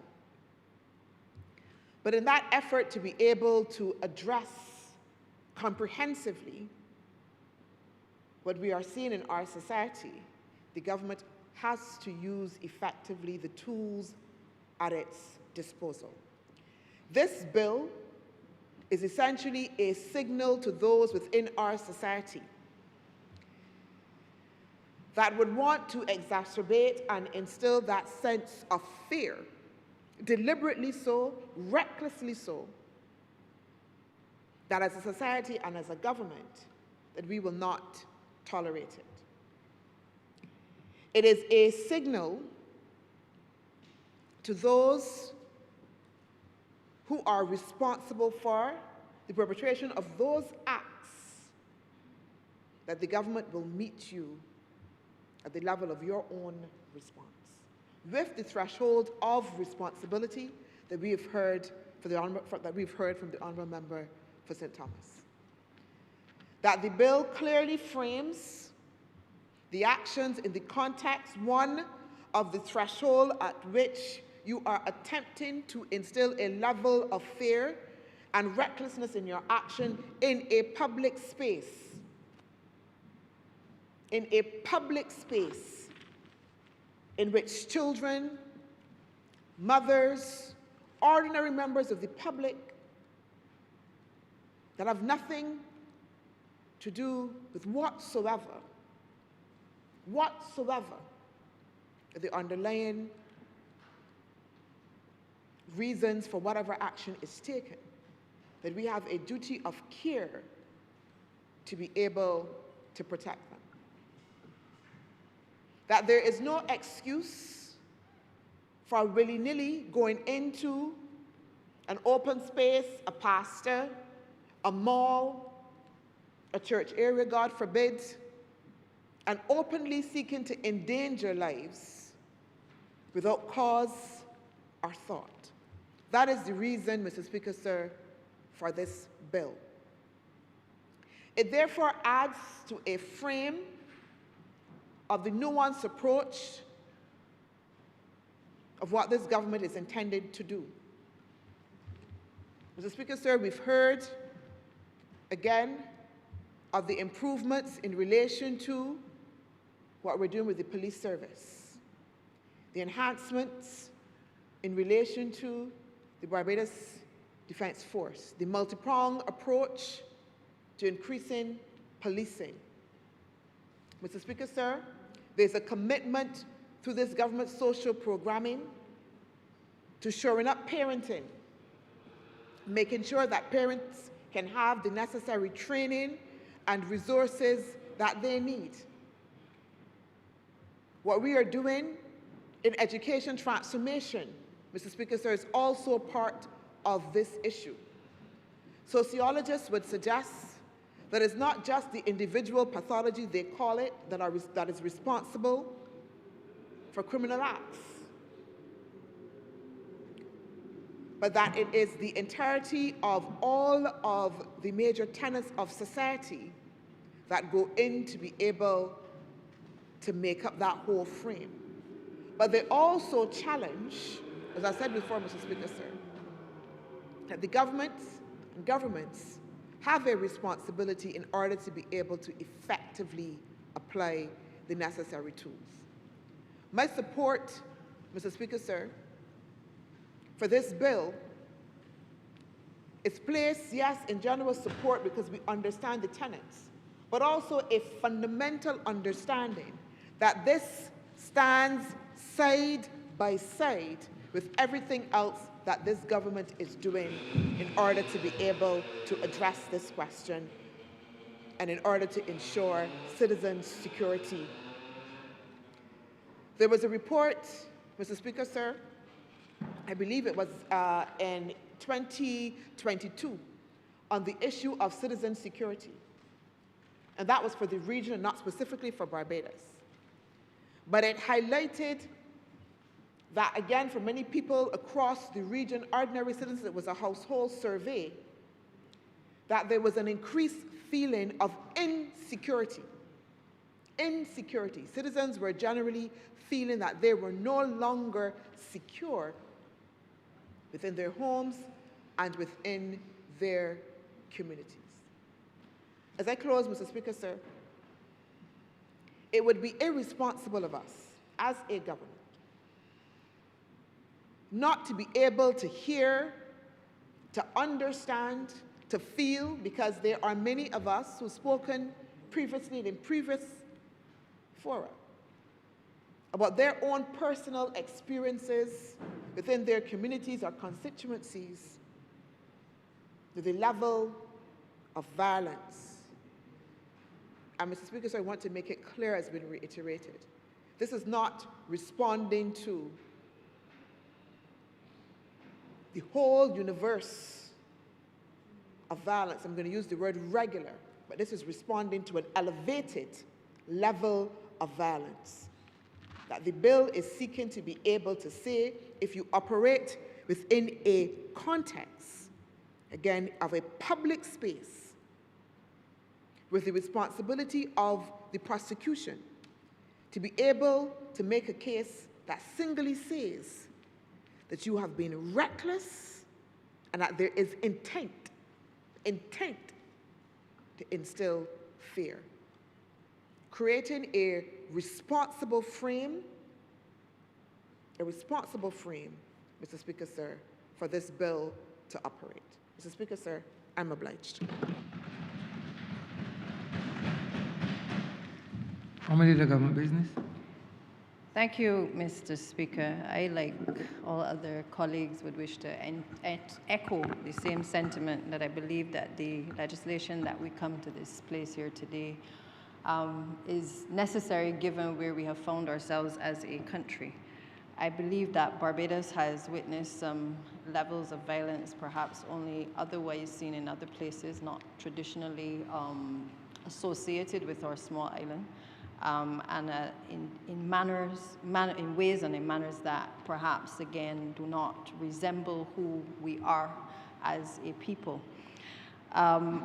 Many of these acts of violence do more than just kill or injure individuals. In many cases, the acts of violence that we have been talking about and that are referenced in this particular legislation actually impact communities. They have impacted also our children. They have impacted the elderly population in many of our communities. They cause people, sir, to look over the shoulder. They cause, as you've heard, sometimes even members of parliament to question whether they should be in these spaces. And sir, as an attorney, I'm sure that you too have had cause at times to wonder if the place in which you are, if you really should be. And it is not because we fear or we should have this and carry this fear, but I believe that the circumstances of the day have caused many of us sometimes to reflect on whether we are in spaces where we ought to be, or whether we should leave before certain things, certain events finish, or even at times if we should even go into those spaces. I don't think the 30 MPs that have been elected by the people of Barbados are any different than the rest of the Barbados population. I think all of us at some point in time have had to pause as we have seen events unfolding over the last couple of years to determine whether we venture into, in particular, public spaces, as this particular piece of legislation is intended to identify spaces where these types of incidents happen. When we see these levels of violence, it also causes parents to worry when their children leave home. I have, sir, been, I don't want to say the recipient, but I guess vicariously I've become the recipient of high levels of violence in a community that I represent. I have seen the impact on the elderly population, elderly people not wanting to go anywhere, not come out to events. I have seen the impact on communities when we have acts of violence displayed where children are playing in a play park and they have to scamper for their lives because right on the block where there may actually be a play park is an act of violence, a senseless act of violence that takes the life sometimes of the intended victim and in some cases of unintended victims as well. Because when people go to fire a shot at one person, sometimes there are many unintended victims as a result of the consequences of what they have gone to do. I have also seen, sir, children not being able to go back out and play in spaces that this government has built out for them to allow them to be able to recreate, to come out of densely populated households, to be able to go into spaces where they can go on slides and they can climb on monkey bars because parents then fear the reality that an incident that may have taken place can happen again, sir.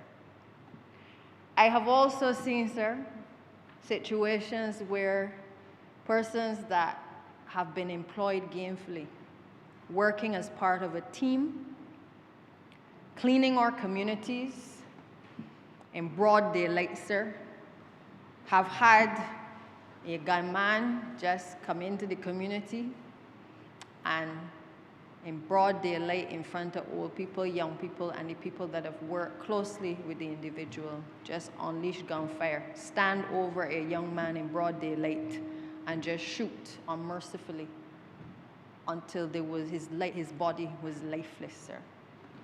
I have watched, sir, a mother, and this is the first time it has ever happened to me.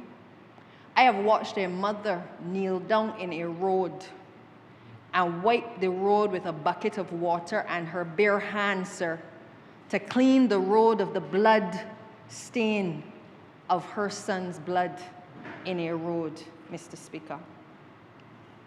In a community that regrettably has almost gotten accustomed to the sight of gun violence and this display of reckless and senseless killing, sir.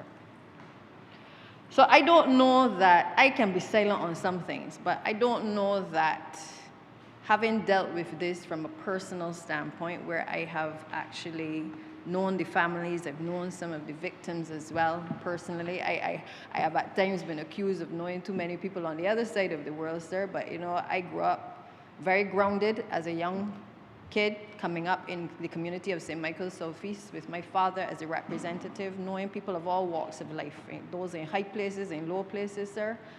Some of these people are God brothers. They have played in my house. And because of paths people have taken, they have ended up in situations that perhaps are not the most positive, sir. But it doesn't mean that I don't know them. I am not ashamed of knowing people in high and low places, sir. In fact, I believe that that is what has made me who I am, because I don't forget where I have come from.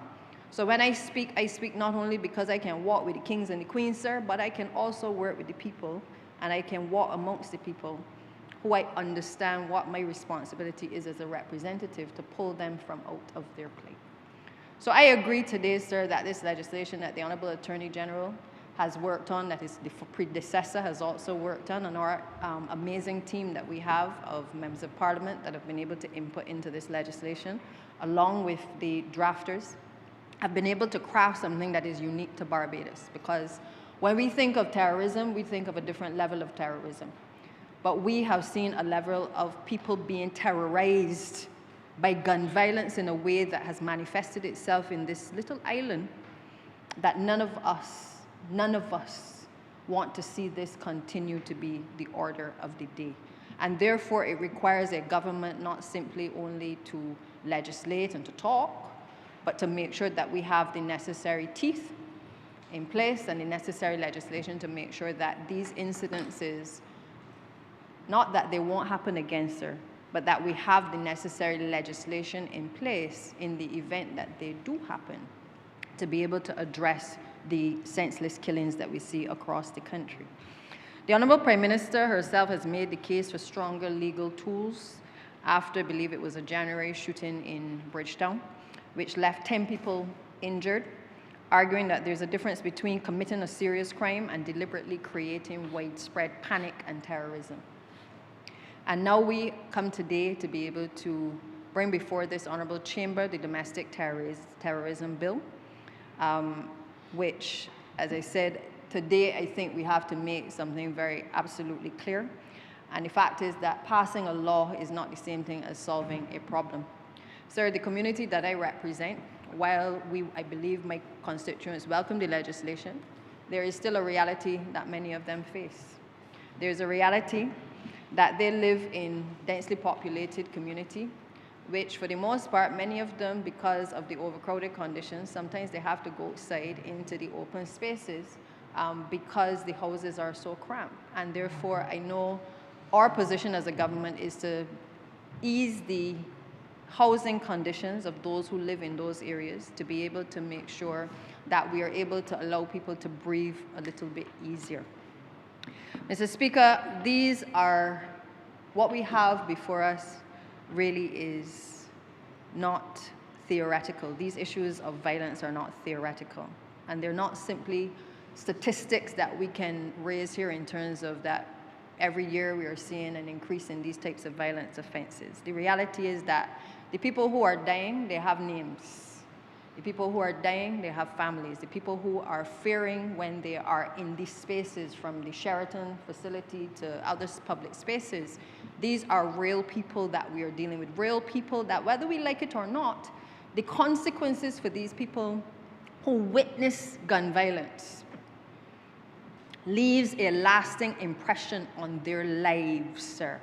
I deal with it daily. I deal with it when the children who have to watch their brothers get killed in front of them, how they have to then deal with other people in the community, how they have to then interface in the school environment, how they then become the subject of conflict because they have dealt with unresolved conflict as a result of not being able to address the issues of loss and grief that they have encountered, sir. The reality is that when we bury these persons, sir, and when these persons have committed these types of crimes, we are burying mothers. Sometimes we are burying fathers. We are leaving behind children without, in many cases, the male representation in their households. So yes, we will pass laws, but we also have a responsibility to look as well beyond the legislation at the fact that we speak of chronic non-communicable diseases as another illness that we have to deal with and a threat to our society, but we are also dealing with the grief and the losses that we encounter when we lose male members of our population who leave behind children who do not have that father figure, sir, who themselves are grappling mentally to be able to adjust to the loss that has been imposed on them by people who determined that it was okay to take somebody else's life. So while we bring legislation, we need to also address these issues where we see children who have faced within communities the killing of persons in this way, ensuring that our agencies are responsive to those households. Because while we bury the dead, we are also dealing with the mental health of those that are left behind that have to carry the pain and the loss of nobody taking the time sometimes to be able to help those children to adjust or to help those families to adjust. One of the realities I see, Mr. Speaker, oftentimes is that in densely populated communities, the little children, the adults, the grandparents, everybody in the same space. So when somebody comes to talk about these vicious acts of terrorism that have taken place, you have a situation where the children in the same household hearing about how the person riddled the individual on the ground, stood over them, and riddled them with all kinds of bullets. And they had machine guns. And the little children are sitting there taking in all of the bad energy and the karma of what it is that transpired to their loved one. They're also taking in, Mr. Speaker, the fact that every conversation around them is a conversation of who can get back at somebody, who can make sure that there is revenge for the killing of the person that they have lost as a result of this type of domestic terrorism, Mr. Speaker. So we can't just talk about legislation in isolation. We got to talk about the consequences of crime as well, because we are raising a society and a generation of young people that are angry. They're happy with us for passing laws, but they're also angry because they have had to deal with the unresolved conflict that is associated with the grief that they carry because they're in cramped spaces hearing things that little children should not hear. I remember growing up, Mr. Speaker, there was a big table in the house and there was a small table. And the small table was for the children. Many of you would know about it. Small children, little children had to go by that table. And that's where we ate. And it was only when you reach a certain age, Mr. Speaker, that you could elevate to the big table if you were lucky, if they had room on that table for you. My reality is different, sir. The big, the small, the old, the young, in the same space, when these conversations about how we're going to retaliate and how we're going to deal with the unresolved issues are taking place within our communities. So we have had as a government to deal with the end result, but I want to talk for a few minutes about what we do before we get to this point. Because certainly when I was Minister of Education, one of the studies that was done showed us that a number of the children who were coming before the criminal justice system were children who had experienced these types of issues, where they saw the violence taking place. They were in the space and they were caught up in the melee of people running from a violent scene. Or, as has happened right at a community center down in my own constituency, little children playing on a pasture, gunmen come down, shoot a 16-year-old boy in cold blood, and children are playing nearby. And before the police, the ambulance, or anybody else could get there, sir, the children are looking over the young man and seeing all of the blood oozing from his body in broad daylight, sir. We as a society have to address that as well. And we must put the mechanisms in place to make sure that we're not just going to take up the bodies when they are dead, but that we are also doing the deeper investigative studies to recognize that crime does not only impact the victim, but that there are sometimes many other victims at the scene of the crime that we also have to identify and that we also have to address, Mr. Speaker. When children witness violence, something has gone terribly wrong. Most of the children in my community can tell you the stories of having seen gun violence. Something that, sir, I think many of us, older adults, it's a rarity in our lifetime. I've been to many scenes of crime. But the reality is I've never seen anybody killed in cold blood.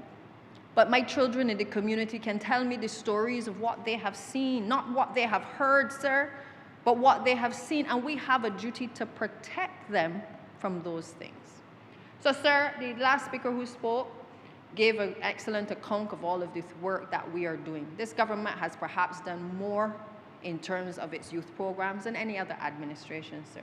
We have lots happening, Minister of Sports, we have things happening from community development to be able to make sure that our young people are engaged. But sir, if you've had the opportunity to run a summer camp, you will recognize that we also still have a lot of the conflicts within the camps. And I don't know how teachers are coping in the educational institutions, sir, because I have had the opportunity to oversee a summer camp or two. And my heart goes out to them because the issues I see, and I see the member for the city nodding his head, the issues that I see being borne out in a 5 or 6 week program, I tip my hat to our teachers, I must say, because I have seen the counselors struggle with the issues of conflict. Conflict that when you dig deep in communities is as a result of the same acts that we are talking of, violence and terrorism, that has fueled from the streets into the households, into the communities, and into the same so-called safe spaces of schools and within the summer camp, sir.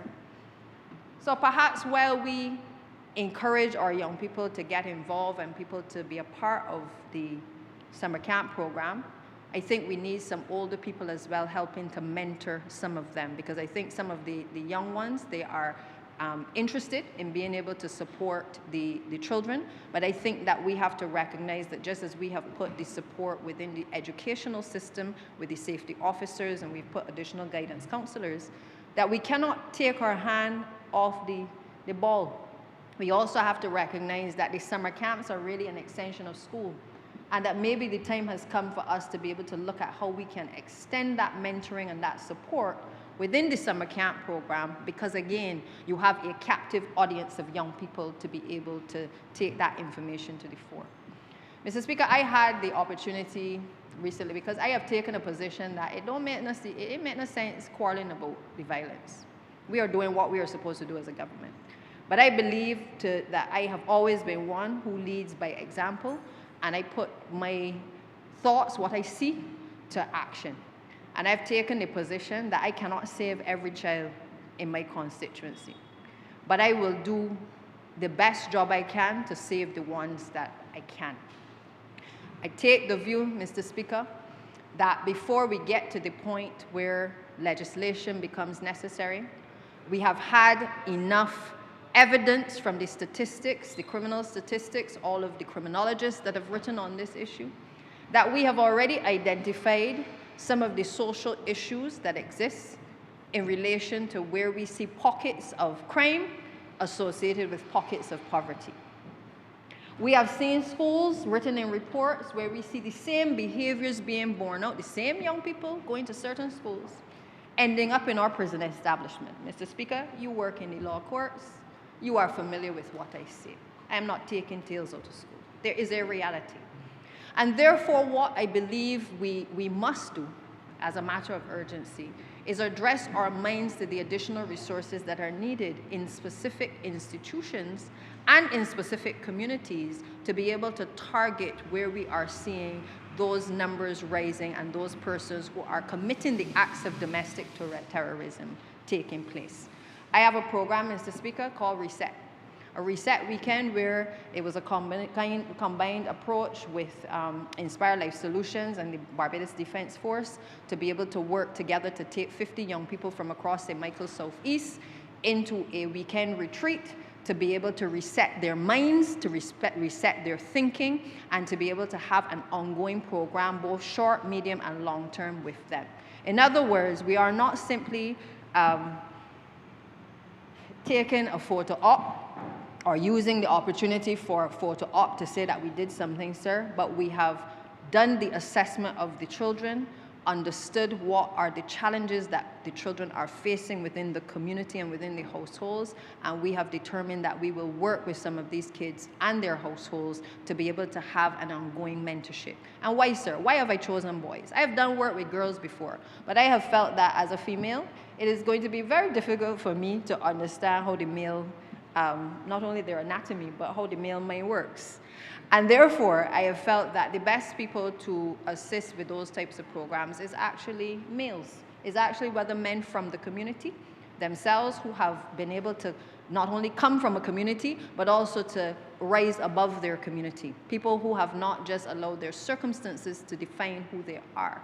We've also determined that in many cases, these young men will not often see the type of positive male figures that is required for them. And what we have done is we said, look, the best discipline must come from the highest office in the land, which for me is the Barbados Defense Force. And we have basically worked with them to be able to design a program that instead of us being consistently burying young men, our hope is that we can be celebrating our young men because we have put in place the modeling to allow men to be able to work with young men. Sir, I want to take this opportunity to commend the Barbados Defense Force and its leadership for the role that they played in that program. I am not selfish, sir. I believe that something like that can be rolled out across all of our communities, obviously with the steps that we've taken to make sure that we understand the children that are coming and that we can work with them. But what I saw in that program that weekend was something that I believe is positive for our young men. Children went from being perhaps a little rowdy to being able to transition with the stern hand of the officers and also the empathy, the little pat on the shoulder, to being able to turn themselves around within that weekend and come away from there wanting to be better than how they came in. And I think that there are enough people in our society that can assist us with these types of programs, that before we get to the point where we have to be coming and bringing this type of legislation, we need the intervention program, sir, that will stop our young men in particular from being able to find themselves in front of a law court or ending up dead. As I said, we cannot save all, we will never save all, but I believe that if each of us take the responsibility for a couple young men from the communities, understand their backgrounds, understand their challenges, and with the help of the churches, with the help of the corporate communities, sir, I believe that there is enough goodwill out there across the board that we can have these programs as not the exception, sir, but I believe that we can have these types of models as the order of the day. Minister of Education, I know, is working on a program as well to be able to introduce things like this. And I support those types of programs, sir, because I believe that we are losing too many of our young men to violent crime, and we are seeing the repeat of the cycle which is taking place as a result of us not being able to stem the decline and do the interventions that are necessary with our young people when they are exposed to crime. So, Mr. Speaker, I believe we need laws that will give our police and our prosecutors the tools that they need as well to be able to ensure that they can fight the criminal elements in our society. And we need laws that are capable of dealing directly with the people who deliberately use violence to terrorize communities. But we cannot legislate our way out of every social problem, because a law does not raise a child, a law does not mentor a young man, a law does not treat to addiction, a law does not deal with the issues of mental health that face many of our young people across our communities. A law does not put a job in the hands of somebody who has lost hope. A law does not ensure that, even as we pass this today, that those people who are contemplating getting involved in crime, that they will sit down and say, well, look at them. They sit down in the house and they pass a law to deter me, but I'm going to still go ahead and do what I have to do, sir. It requires an all-of-country approach. It requires an all-of-community approach. It requires an all-of-people approach to be able to fight the battle as it relates to these types of aggressive acts of terrorism and violence in our society, because a law does not also repair the broken family. So we need enforcement, but we also need to see elements of prevention. We need policing, but we also need heavily to see greater community policing as well. So I believe the member for the city is working on that, but I believe that just as the Barbados Defence Force has been at the forefront of helping us with these young men, I look forward to us being able to engage with the Commissioner of Police and the rest of the team to see how the police outpost can perhaps be strengthened, because in our community of St. Michael Southeast, I think that is one of the biggest challenges. It is not seen as a deterrent. And therefore, I think that we need to put our heads together and to figure out ways in which the community outposts can be more effective, and how community policing can also be an intervention method in being able to combat the criminal acts and criminal intent as we have been seeing it taking place. And therefore, I want to commend, as I started at the outset, the Honourable Attorney General and the team. I know that this has not been an easy road to getting us here. I know that for those who are perhaps watching and certainly listening, for Barbados to even use the two words in the same sentence seems as though we have come to a particular point in our history, but these are our realities, and I don't think that we are seeing anything happening in Barbados that is not happening in the rest of the Caribbean, and that is not happening in the rest of the world. What we, however, are prepared to do as a government is to respond and to prepare ourselves to be in a position to respond, so that if, in fact, there are persons who are the victims of these types of offenses, or the perpetrators of these offenses, that we as a society can deal with them in the fullness of time. So with those few words, Mr. Speaker, I am obliged. Honourable Member Christchurch East. Sir, allow me to start by thanking all of my colleagues who intervened or commented on this signal piece of legislation. I think we are all of one mind where this is concerned. Sir, I've been getting a number of messages which I often look at, sir, in order to determine what my wrap-up should be, because you get some comments from persons that I didn't understand this, or I didn't understand that, or what does this mean? So I just wish to clarify a couple points of the bill. So if we look at the objects and reasons of the bill, a bill may have many objects and reasons. This one is very, very simple. Objects and reasons are found at the front of any bill or any act. And it says, this bill would make provision for the penalization of persons who commit acts of domestic terrorism. This is as clear and as simple as it gets. This is not about rehabilitation. This is not about counseling. This is about penalties. This is about punishment. If you cross the line into acts of domestic terrorism, our concern is how to suitably punish you for what you have inflicted upon the people of Barbados and the society. The other thing, sir, normally when we when there are penalties in legislation, like you would see something in one piece of legislation, you see that a person who does this is liable on indictment to a fine of up to $500,000. And you see in another paragraph that a person, another clause, sir, a person who commits this offense is liable to imprisonment for 10 years on the first offense. Whereas the second offense, I think the Firearms Act has that, imprisonment for not less than 20 years. And persons ask, what is the range of offenses? And they were unclear as to what I had indicated in relation to the exposure to penalties for the varying degrees of the baseline offense that would attract domestic terrorism. I wish to make this clear. Clause 3. I'll read it and then I'll explain it. A person who commits an act of domestic terrorism commits an offense and is liable on conviction or indictment where the serious criminal offense committed is murder to A, suffer death, or B, imprisonment for life. Where the offense is other than murder to imprisonment for life. So there's no limitation of a fine. There's no limitation of years.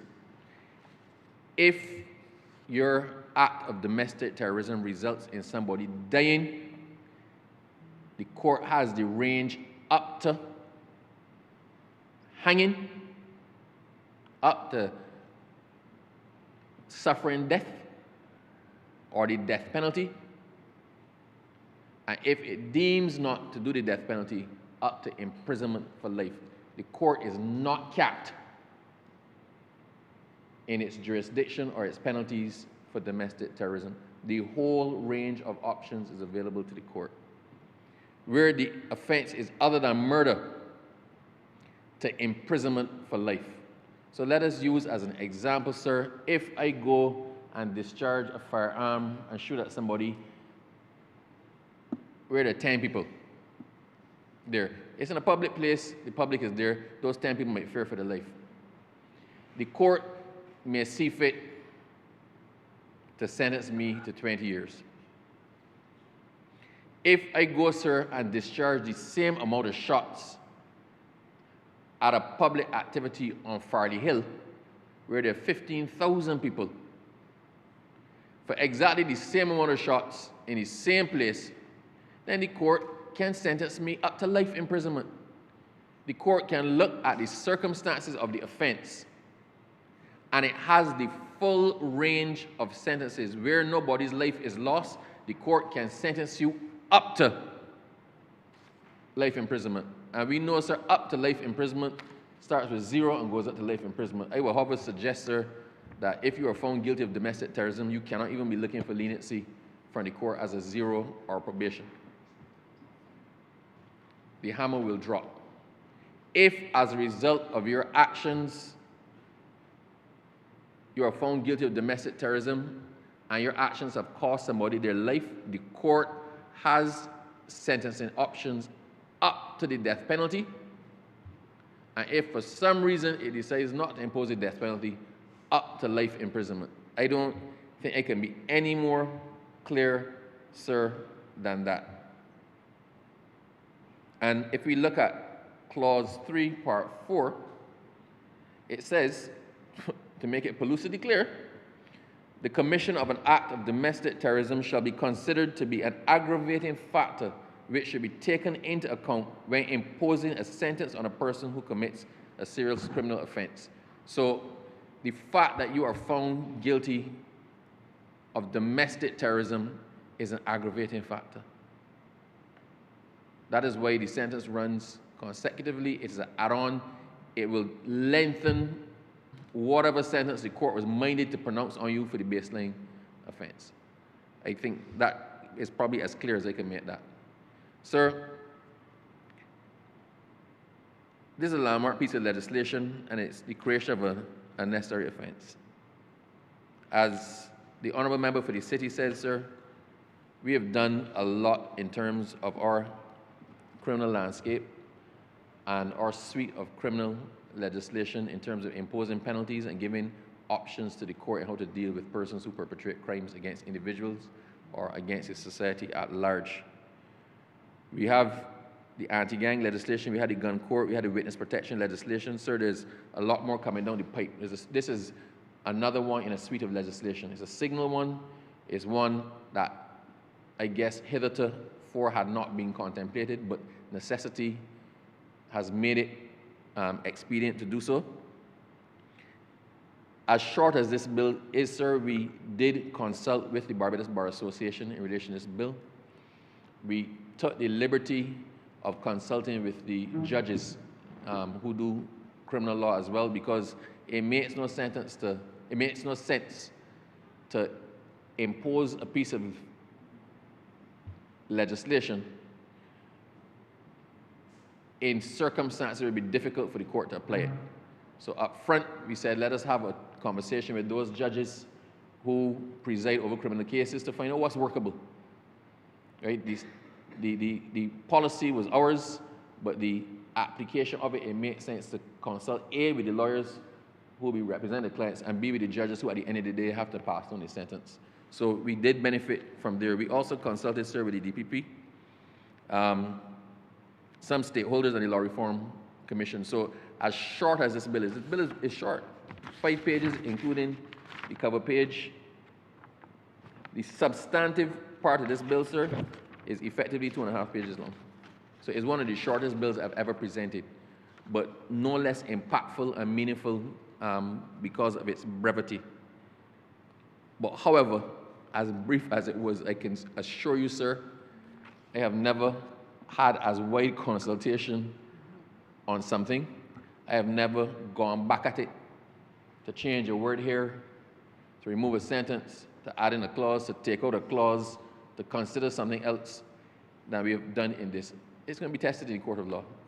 Because of the severity of it, whoever is the first person to be found guilty on this, especially when you're looking at life imprisonment, whereas you might have previously been looking at less than 20 years for something, so it will be tested. The person who feels the brunt of this has nothing to lose. Have nothing to lose, sir, by testing this bill. I see you, sir, nodding, because I realize that you're nodding at certain points in the bill, sir. And I do urge, that's what law, we are here to pass laws, right? We are here to pass laws.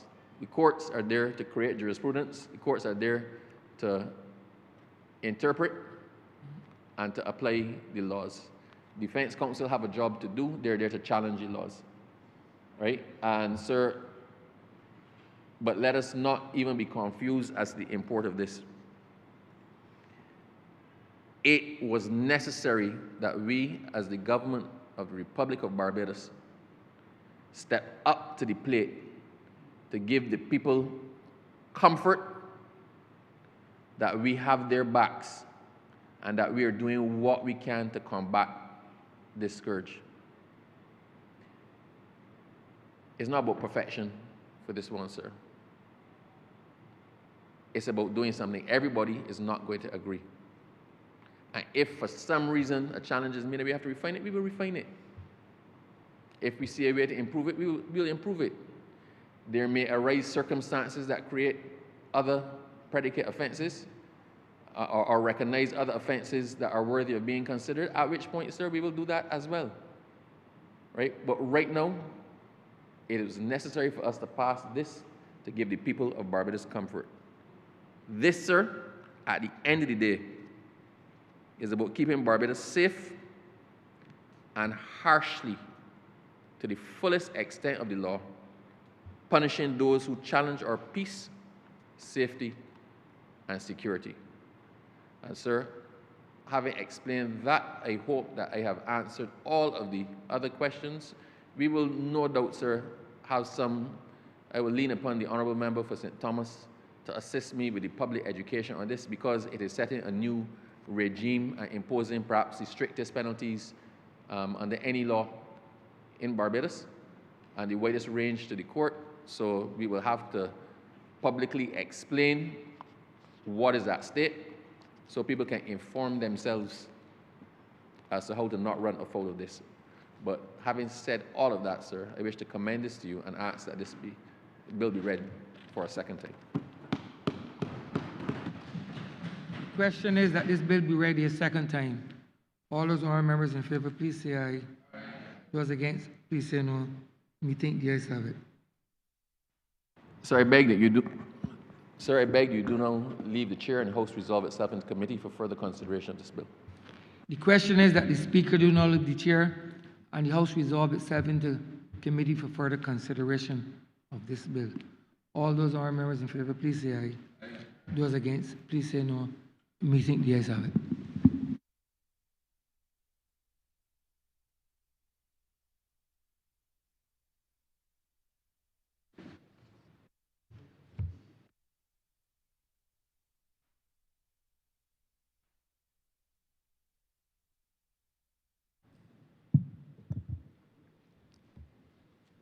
This Honourable House is now in committee. Mr. Chairman, Clause 1. Mr. Chairman, I beg to move that Clause 1 do not stand part. The question is that Clause 1 stand part. All honourable members in favour, say aye. Honourable members against, you say no. Methinks the ayes have it. Clause 2. Mr. Chairman, I beg that Clause 2 do not stand part. The question is that Clause 2 stand part. All honourable members in favour, say aye. Honourable members against, say no. Methinks the ayes have it. Clause 3. Mr. Chairman, I beg to move that Clause 3 now do not stand part. The question is that Clause 3. The question is that Clause 3 stand part. All honourable members in favour, say aye. Honourable members against, say no. Methinks the ayes have it. Mr. Chairman, I beg to move that you do not report to His Honour the Speaker the passing of one bill in committee. Seconded. The question is that I do not report to His Honour the Speaker the passing of one bill in committee. All honourable members in favour, say aye. Honourable members against, say no. Methinks the ayes have it.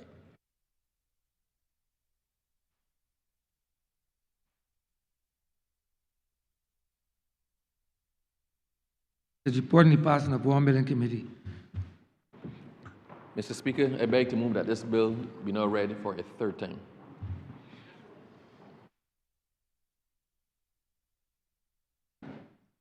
Question is that this bill be read a third time. All those honourable members in favour, please say aye. Those against, please say no. Me think the ayes have it. Mr. Speaker, I beg to move that this bill do not pass and be cited as a Domestic Terrorism Act of 2026. The question is that the bill be passed and so cited. All those honourable members in favour, please say aye. Those against, please say no. Me think the ayes have it. This bill is passed and so cited.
Mr. Speaker, order number 7. In the name of the Minister of Housing, Lands and Maintenance, to move the movement of a resolution to approve in accordance with Section 5 of the Land Acquisition Act, Cap 228, approve the compulsory acquisition by the state of the parcel of land property of the Ebenezer Methodist Church situate at Ebenezer in the parish of St. Philip in this island, and more particularly described in the schedule hereto for the public purpose of housing development. Honourable Member for St. Michael West. Mr. Speaker, I rise this morning to seek the approval of this Honourable House for the compulsory acquisition of approximately 8,940 square meters or 2.21 acres of land at Ebenezer St. Philip for the public purpose of a housing development. This resolution is brought pursuant to Cabinet's approval and the statutory process governing compulsory acquisition for a public purpose, sir. To some, Mr. Speaker, this may seem like an ordinary acquisition, very small piece of land, a routine matter. But, Mr. Speaker, those who only see a couple acres of land fail to see the potential, the future that can be built upon it. 2 acres here, 3 acres there, it adds up, sir. Mr. Speaker, in an island that is 166 square miles, we must be very resourceful in the way in which we use our land resources, whether it be in agriculture. Mr. Speaker, when it comes to agriculture, we have to obviously use more technology, vertical farming and greenhouses in order to utilize our land resources more adequately. And so it must be the same in housing as well, sir. And as I'll present this morning, we also have to look at our traditional density in terms of just using single lots and going more to duplexes and quads, sir. And this is something that I will show today. So, sir, every parcel of land becomes a school, becomes a hospital, a playing field, a housing development. And that is what we're doing today, sir. Today, we're laying another foundation stone in the future of Barbados. This housing development, as I will show here today, presents part of a larger housing program that can transform not only people's lives, but transform housing into an economic engine for our country as well. Now, Mr. Speaker, you've heard the Honourable Member for St. Michael Northeast, the Honourable Prime Minister, lay down the philosophy behind a vibrant housing program. If we build 2,000 homes annually at an average investment, approximately, she's used this example before, of $200,000 per home, that represents approximately $400 million yearly that will be pumped throughout our economy. And let's think about that for a second.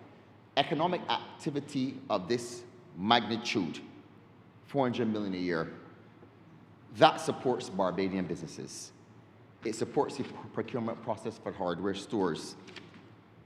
It supports Barbadian families. Every house requires surveyors, architects, engineers, planners, electricians, steel benders, and obviously in the transportation process as well, truck drivers, heavy equipment operators, roofers, landscapers. And that only scratches the surface, Mr. Speaker. If you factor in the financial institutions in the issuance of mortgages, the credit unions, then insurance companies, furniture stores, appliance suppliers, hardware retailers, internet providers, solar installers, Mr. Speaker, this has an effect of creating a web through our economy that supports multiple businesses who employ people in this country, sir. Every completed home continues to generate economic activity long after construction has ended. Housing, therefore, becomes one of the strongest economic multipliers, sir, available to any government. And, Mr. Speaker, let's talk about why this matters. The truth is that economic activity, as has been articulated by the Honourable Prime Minister, is very important for our third term as a government, sir. Is important not simply just to build or rebuild, but to grow with purpose. Growth that strengthens our social safety net, sir. Growth that allows this government to invest more in healthcare, more in education, more in climate resilience to protect our reefs, sir. Growth that allows the QEH to purchase MRI machines, to purchase the linear accelerator that you saw the hospital just purchased, so that we can be able to treat to our women who are afflicted with that horrible disease of breast cancer, sir. And these are the things that we have to do for our people, and that's what an economic boom does for our country. Sir, this is not growth just for statistics, but it's growth for our people. We've been able to raise the minimum wage, to vest paternal leave with our men, plan out the implementation of the Republic Children Wealth Fund, sir. These are things that we've had the wiggle room to be able to do for our people, or plan to do, sir. And we can't do it with empty pockets, Mr. Speaker. We do so when the treasury is full. The stability of our pocket, or of our economy, good fiscal management and growth enables us to be able to be progressive for our people. And that is the deeper meaning and roots of a progressive government, sir. So, Mr. Speaker, Barbados has entered into a new era of housing. As I mentioned before, we have to deal with the density. We have to go away from the old model of planning 7 houses per acre. And the Prime Minister has been very poignant in making this point, in that we have to utilize our land resources more efficiently, sir. So our new model in any housing development that we enter into in the future will encompass duplexes, quads, apartments, townhouses. We're looking at single lots where we're going to have duplexes. Sir, these things are done far and away overseas, where you have the condominium style, not only just with multi-story, but you have the duplexes on single lots, where a lot of young professionals will buy into that. We're going to make the designs very attractive, so that I'm very certain that they will. So with that new design philosophy, Mr. Speaker, we hope to be able to squeeze as many as 30 units, houses, onto this particular site, sir. And sir, whether it's in Vineyard, Bright Hall, Hanson, or Searles, a balance will be struck with the increasing housing density while preserving green space and respecting the physical development plan, sir.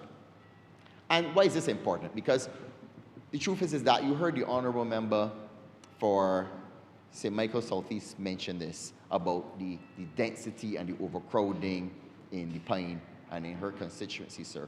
So we have to be able to design these housing developments not only with density and efficient use of land in mind, but also with green spaces, sir. And also, you know, the Honourable Member for St. John has done a very good job as well in putting in these outdoor gyms and things like these, which we should be able to design these housing developments with those in mind too, so that we can concentrate also on wellness for our citizens, Mr. Speaker. So, Mr. Speaker, the formula to achieve our goals is simple. We start with the land. We have the planning permission. You're throwing the sprinkle of the joint venture. And then you have a house and housing development. And so far, this formula has been promising. You saw that the Honourable Prime Minister launched the housing development at Vineyard, which will be a benefit to the honourable members from St. Philip. And in that process, you saw that all of what I mentioned will be encompassed in that development.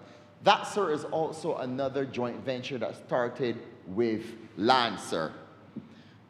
And Mr. Speaker, I had the honor and the privilege to attend the launching of Deanstown Heights in St. James, along with the Honourable Member for St. Andrew. And this is a joint venture between the NHC and the COB Credit Union, sir. Sir, this is also not a large plot of land. However, it will have 34 service lots, and these lots will be designed into modern homes, and the construction firm will use modern technology to be able to accomplish this project, sir. And the thing that I can say about these types of developments is that these developments, such as Deanstown and Ebenezer, will be nestled into communities, sir. And this is a very important point to make, because from our perspective in the planning process, we won't have to invest heavily into infrastructure because these sites and services will be there already. Services will be there, sir, which will make it a lot more economical to deploy these projects.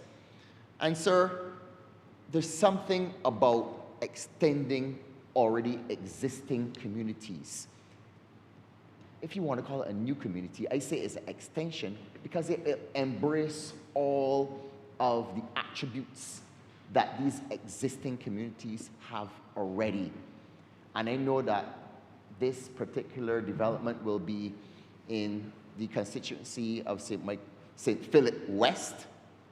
And I know that the Honourable Member for St. Philip West is looking forward to it. I know when she speaks, she will speak more about the existing community and what it will mean for people there, sir.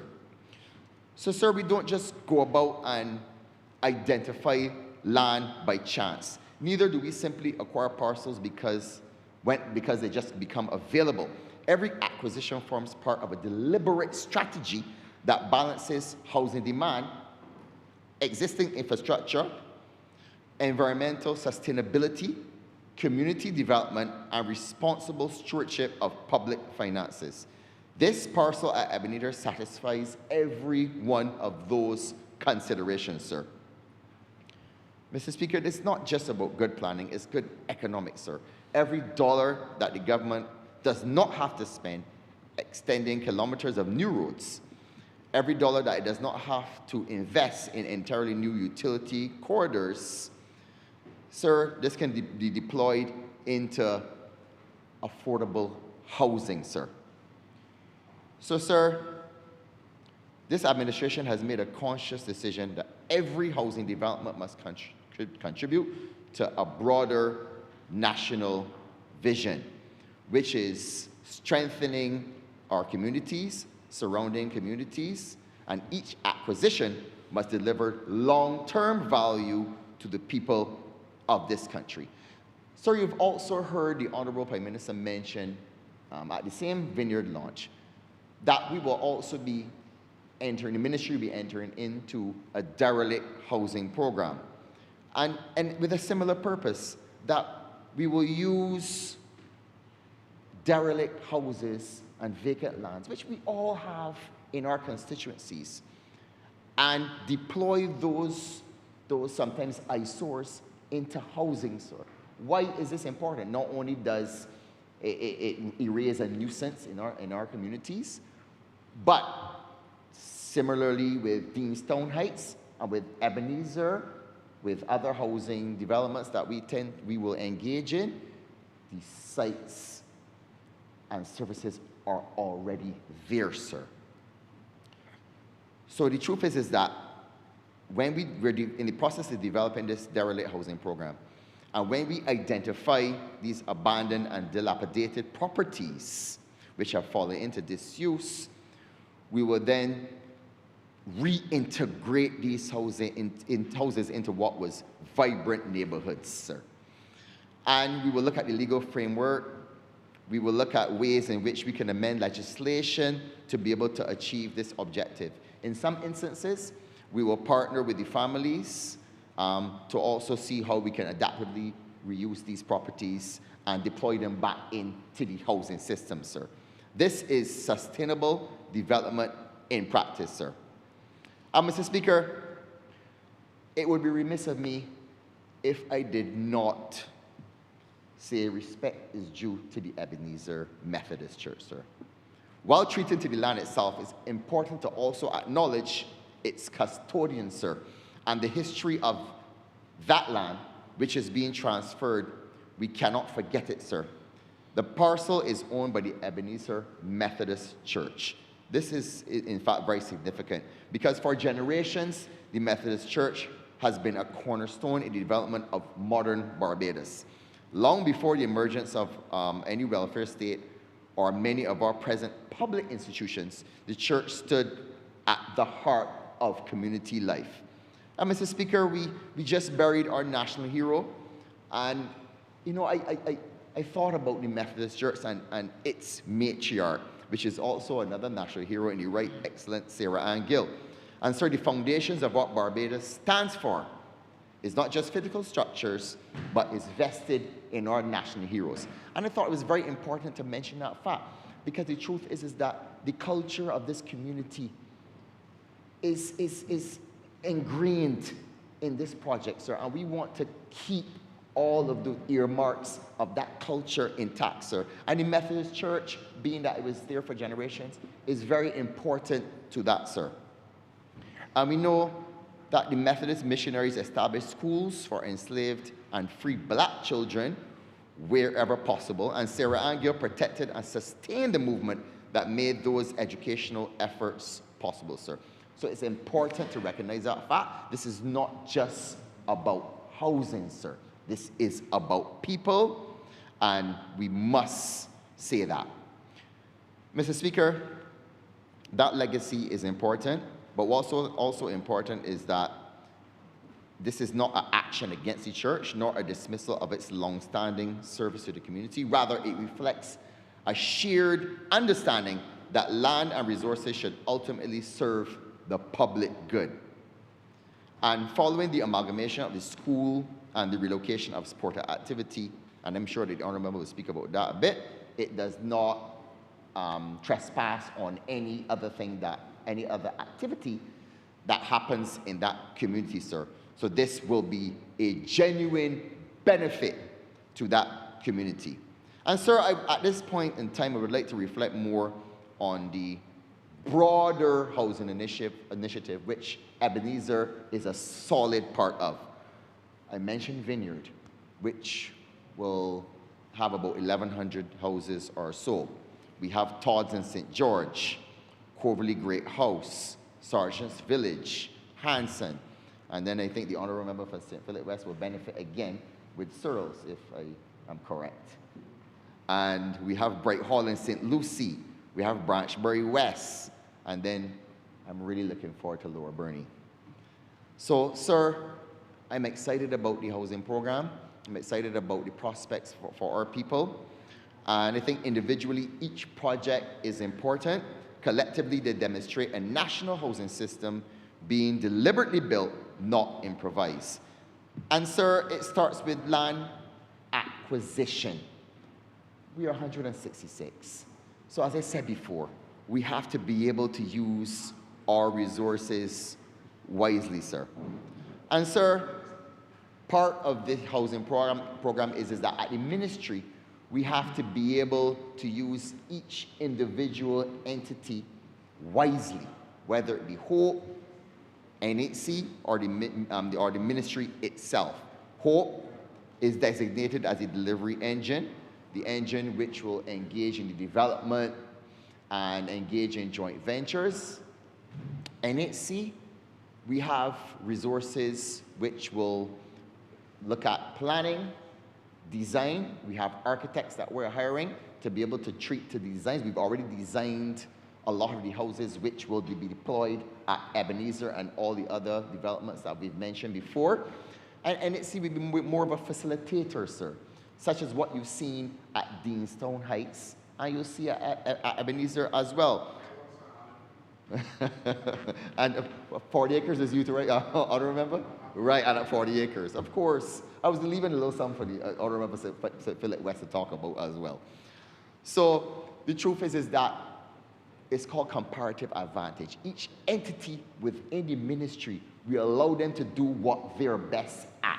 Bring them together so that we can have a successful housing program. And that's what it's about. And I want to thank the Honourable Prime Minister because this is her vision, that we got to look at each of these entities and unleash the potential of each to be able to come together, sometimes in a tripartite arrangement, between it could be joint venture, NHC, and Hope coming together, and most certainly will deploy those efficiencies in each agency at Ebenezer so that we can be able to get that project going as well.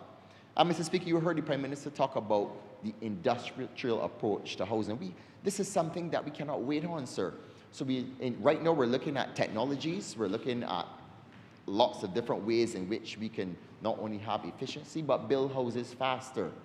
And the truth is, we will be deploying these technologies in these developments that we intend to engage in, including Ebenezer. Modern construction, the modern procurement process, and project delivery all are intertwined.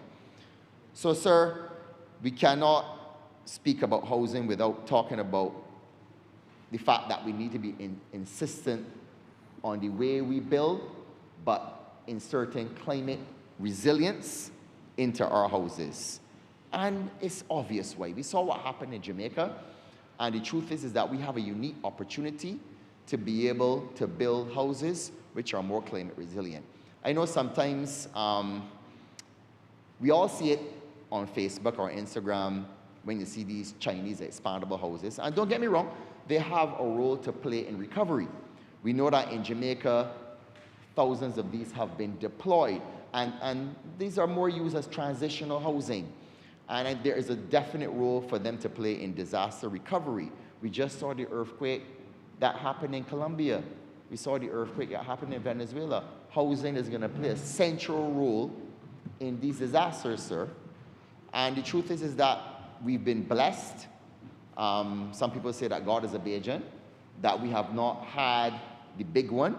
But what that does is it gives us the opportunity to be able to build smart and to insert climate resilience into our houses, sir.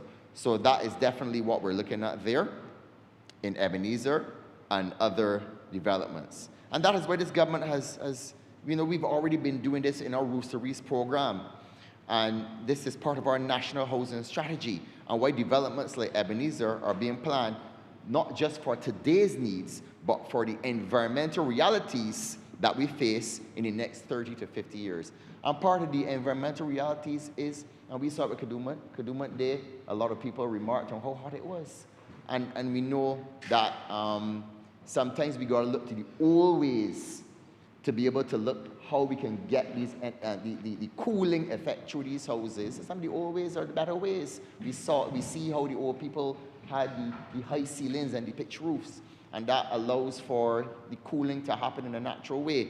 So a lot of those old school designs, sir, we will also be inputting into our modern designs. So we won't be ignoring the decades of experience that we've had, sir, living in the tropics.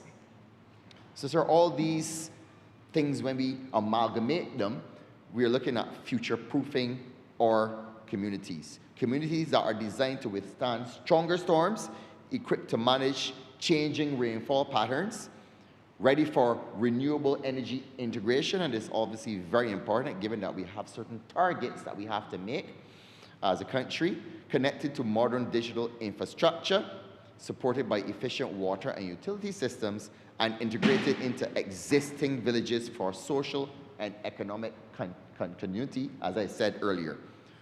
So, Mr. Speaker, this is the standard to which we are now holding ourselves, not just houses that meet today's needs, but houses that will be safe, affordable, and functional decades from now, sir.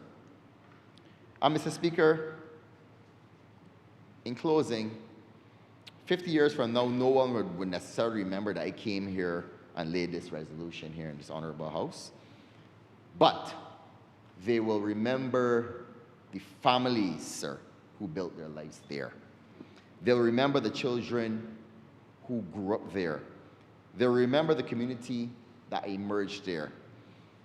They will remember that Parliament had the foresight to act before the need became a crisis. So this resolution is far more than just about land. It's also about legacy, sir.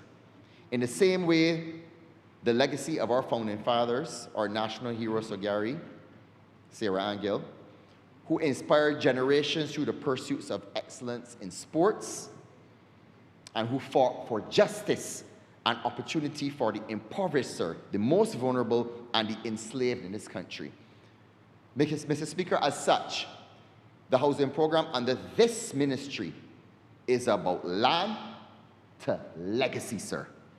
This exercise is not only just about constructing houses, it's about building intergenerational wealth for our citizens, sir. So with those few words, sir, I do beg that this resolution pass. Honourable Member for St. Philip West. Thank you, Mr. Speaker. Mr. Speaker, as you know, housing is more than just shelter. It is stability for a number of persons who've been renting and moving from pillar to post, from family and other areas over time. Having housing that is stable is important to them. Housing, sir, is dignity. It is dignity for a number of those persons who have not been able to have decent housing over a period of time. And you know, sir, that for some people who never thought that they would be able to own a home, housing is also a proud achievement. And this resolution, sir, which seeks to increase the housing and the ownership of homes in St. Philip, in particular in the area of Ebenezer, in the constituency of St. Philip West, which I have the privilege to represent as the Member of Parliament. I must say that I give my wholehearted support to this resolution, and I thank the Member of Parliament for St. Michael West. Home ownership, sir, particularly when people feel grounded and they're connected and they're engaged meaningfully where they live, it builds stronger communities, and stronger communities will build a stronger country. St. Philip is growing, sir. Mr. Speaker, St. Philip, if I look at the statistics we currently have available, it is the third most populated parish in Barbados, third behind only St. Michael and Christ Church. And that's according to the World Population Review. St. Philip represents, I am told by the statistics, about 12%, 11.6 specifically, of our national population. That means, sir, that for every 50 people you see walking down the road, 5 or 6 of them are from St. Philip. And in terms of the trend of growth in the parish of St. Philip, the statistics suggest that in the years leading up, the 10 years leading up to 2021, and even since, that parish, our parish of St. Philip, has grown about 5%, 4.8% in particular. And when we look at how this growth relates in the national scheme of things, we recognize that St. Philip is growing at a rate that is faster than many of the other parishes. What all of this means, in short, sir, is that St. Philip has a lot of people, and that the trend suggests that it is still growing and that it is doing so faster than many of the other parishes. What this means, sir, is that there is a very real need for housing, and that we need to find more housing not only for people who already live there, but also for newcomers who are moving into the parish of St. Philip. People must live somewhere, sir. And I would share, sir, that the second most frequent request I get in my constituency clinic is for housing. The need is very real. The need for housing will have to be filled not only by government, but the private sector, as well as private citizens. All have to play their part. And, sir, government has continued to invest in housing in St. Philip, along, of course, with the private sector and individual citizens. And from the government side, you heard the Honourable Member from St. Michael West speak of some of the developments. At Searles, that is again in St. Philip West, in St. Philip, approval has already been granted for a proposed 191 housing solutions that will consist of single houses, duplexes, and quadruplexes, as you heard him mention. At Vineyard, you heard him mention that the Prime Minister launched Vineyard very recently. It is intended that 1,100 housing solutions, I believe that is in St. Philip North, that too is already proposed. at Concordia Gardens, which is near to Dodds, that is now well on its way to completion with 86 housing solutions. Those are the Durvilla houses, the houses through the Guyanese Partnership. At River Crescent, we have completed, the Ministry of Housing has completed 62 housing solutions, and the minister has informed that people have already been allocated, and now it's now time for them to move to the next stage beyond allocation.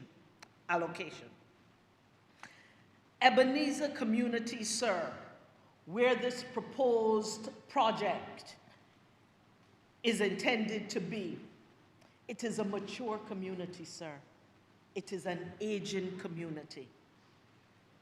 I would say generally the largest segment of the adult population in this age, in this area, is between 45 and 54 years old. And if I looked at the last elections register, 1 in 3 voters were over 60. Community renewal and sustainability have to be the focus of how we develop our rural communities, including places like Ebenezer, where the population is maturing, it is aging, and we need to ensure that it remains vitalized. Communities die when we do not develop them, sir, not only in terms of physical infrastructure development, but in terms of people and the activities and the services that we provide for the local community to be able to thrive. The 30 housing solutions that are proposed for Ebenezer, which will, as you heard the Honourable Member for St. Michael West say, will include duplexes and quads. And I know some people ask, what is that? Really, we have a model where you have one piece of land and you have one house on it. In the situation of duplexes, you may have the same piece of land, but you may have 2 distinct and separate independent homes on that same piece of land, whether they're next to each other or whether they're stacked on top of each other. And quadruplexes simply is the similar idea, but instead of 2, you have 4. And that allows us then to better utilize the space that we have in that area. And I'm happy to hear from the Honourable Member for St. Michael West that duplexes and quads will be an important part of the feature, which will change the aesthetic of the neighborhood, because currently there are not such types of architectural structures in that area, and it brings a more modern aesthetic to the area. Sir, the proposed housing development at Ebenezer will present the opportunity for more quality homes, for more individuals and families to build a very revitalized community. The Ebenezer Methodist Church, sir, I cannot close without saying something about the Ebenezer Methodist Church, which continues to be a vibrant and active part of the Ebenezer and surrounding communities.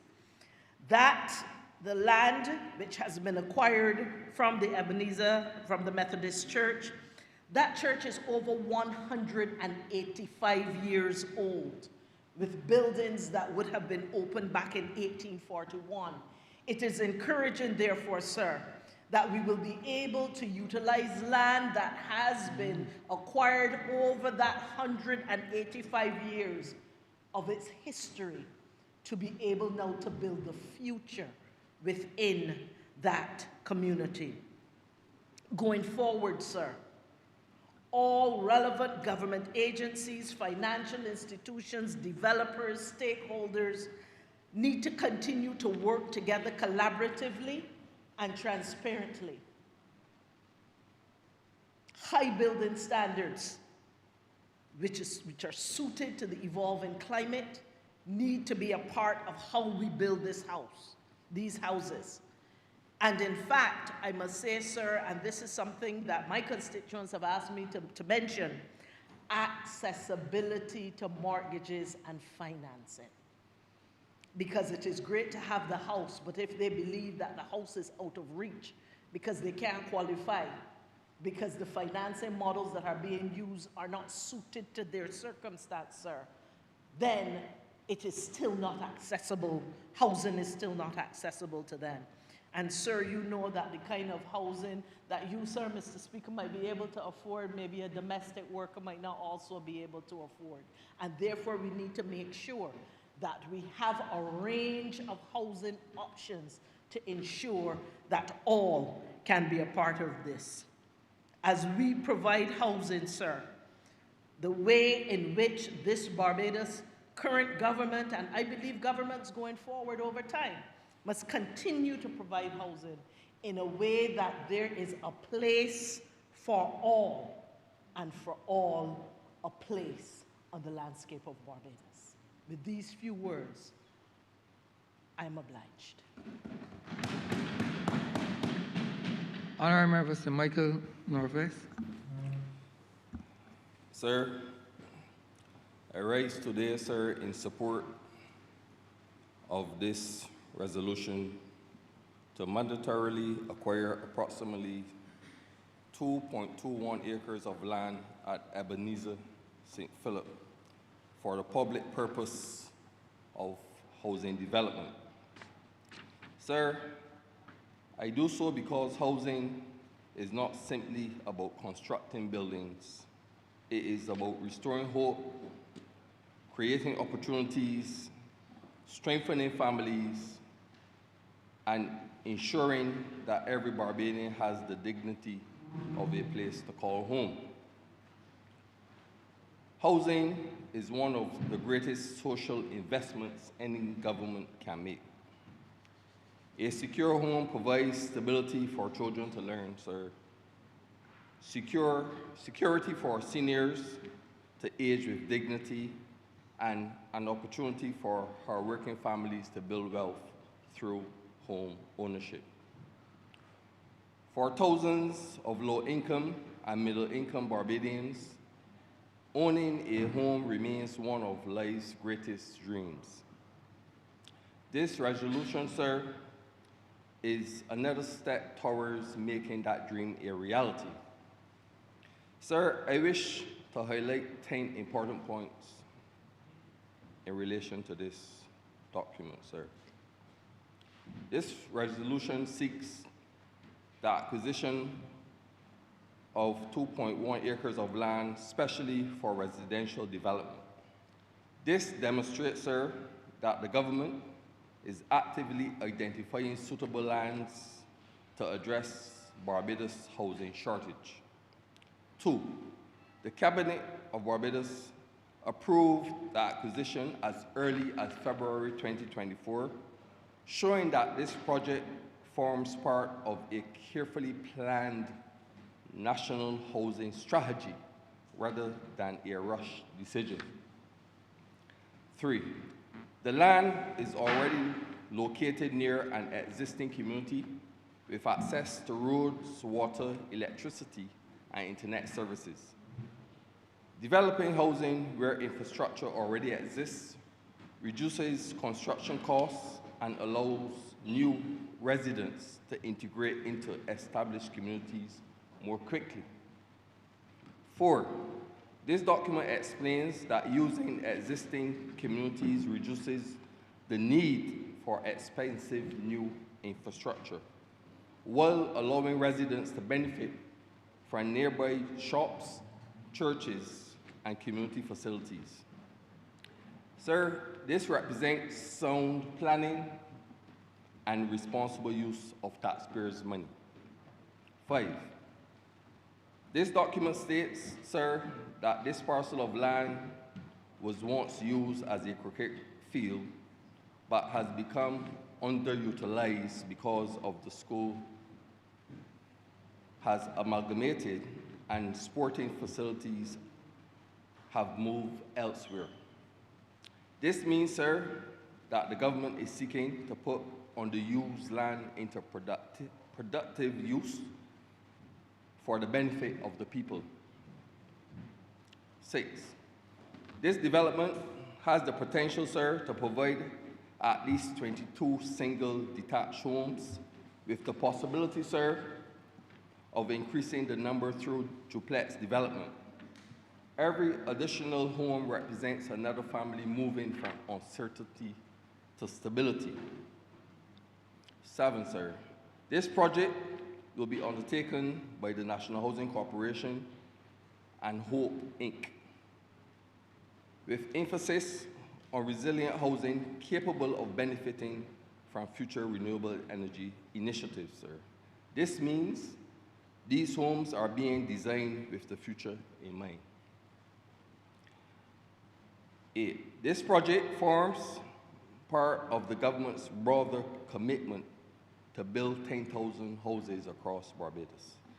This is an ambitious national objective, sir, aimed at addressing the growing demand for affordable housing.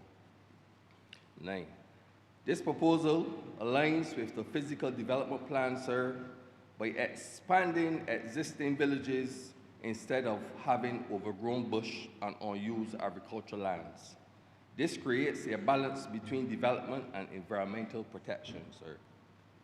And 10, this document clearly states that the government remains committed to providing safe, affordable, sustainable housing, particularly for low-income and middle-income households, while expanding programs such as the Social Mortgage Program to help more Barbadians achieve home ownership. Sir, while I support this resolution wholeheartedly, sir, I also believe it is our responsibility, sir, as legislators, to identify areas that deserve careful attention so that the implementation truly benefits the people we represent, sir. Please allow me, sir, to respectfully identify 5 concerns, particularly from the perspective of low-income Barbadians, sir. While the document speaks about increasing housing density through duplexes and apartment buildings, sir, it does not clearly indicate how affordability will be protected over time. Higher density should never result in prices that place these homes beyond the reach of ordinary working-class Barbadians, sir. 2, although the document references low-income and middle-income households, it does not specify how many of these units will be reserved for the lowest-income families or what eligibility criteria will be applied. Greater transparency, sir, will provide reassurance to those most in need. 3, while the Ebenezer Methodist Church will be compensated, sir, the document doesn't outline the wider community will continue to access recreational or community space that was once available on that property, sir. Community development, sir, should always accompany housing development. 4, the document does not provide projected timelines for construction and delivery. Families waiting for homes deserve a clear indication of when they may realistically expect these houses to become available. And my 5th point, sir, while renewable energy and resilience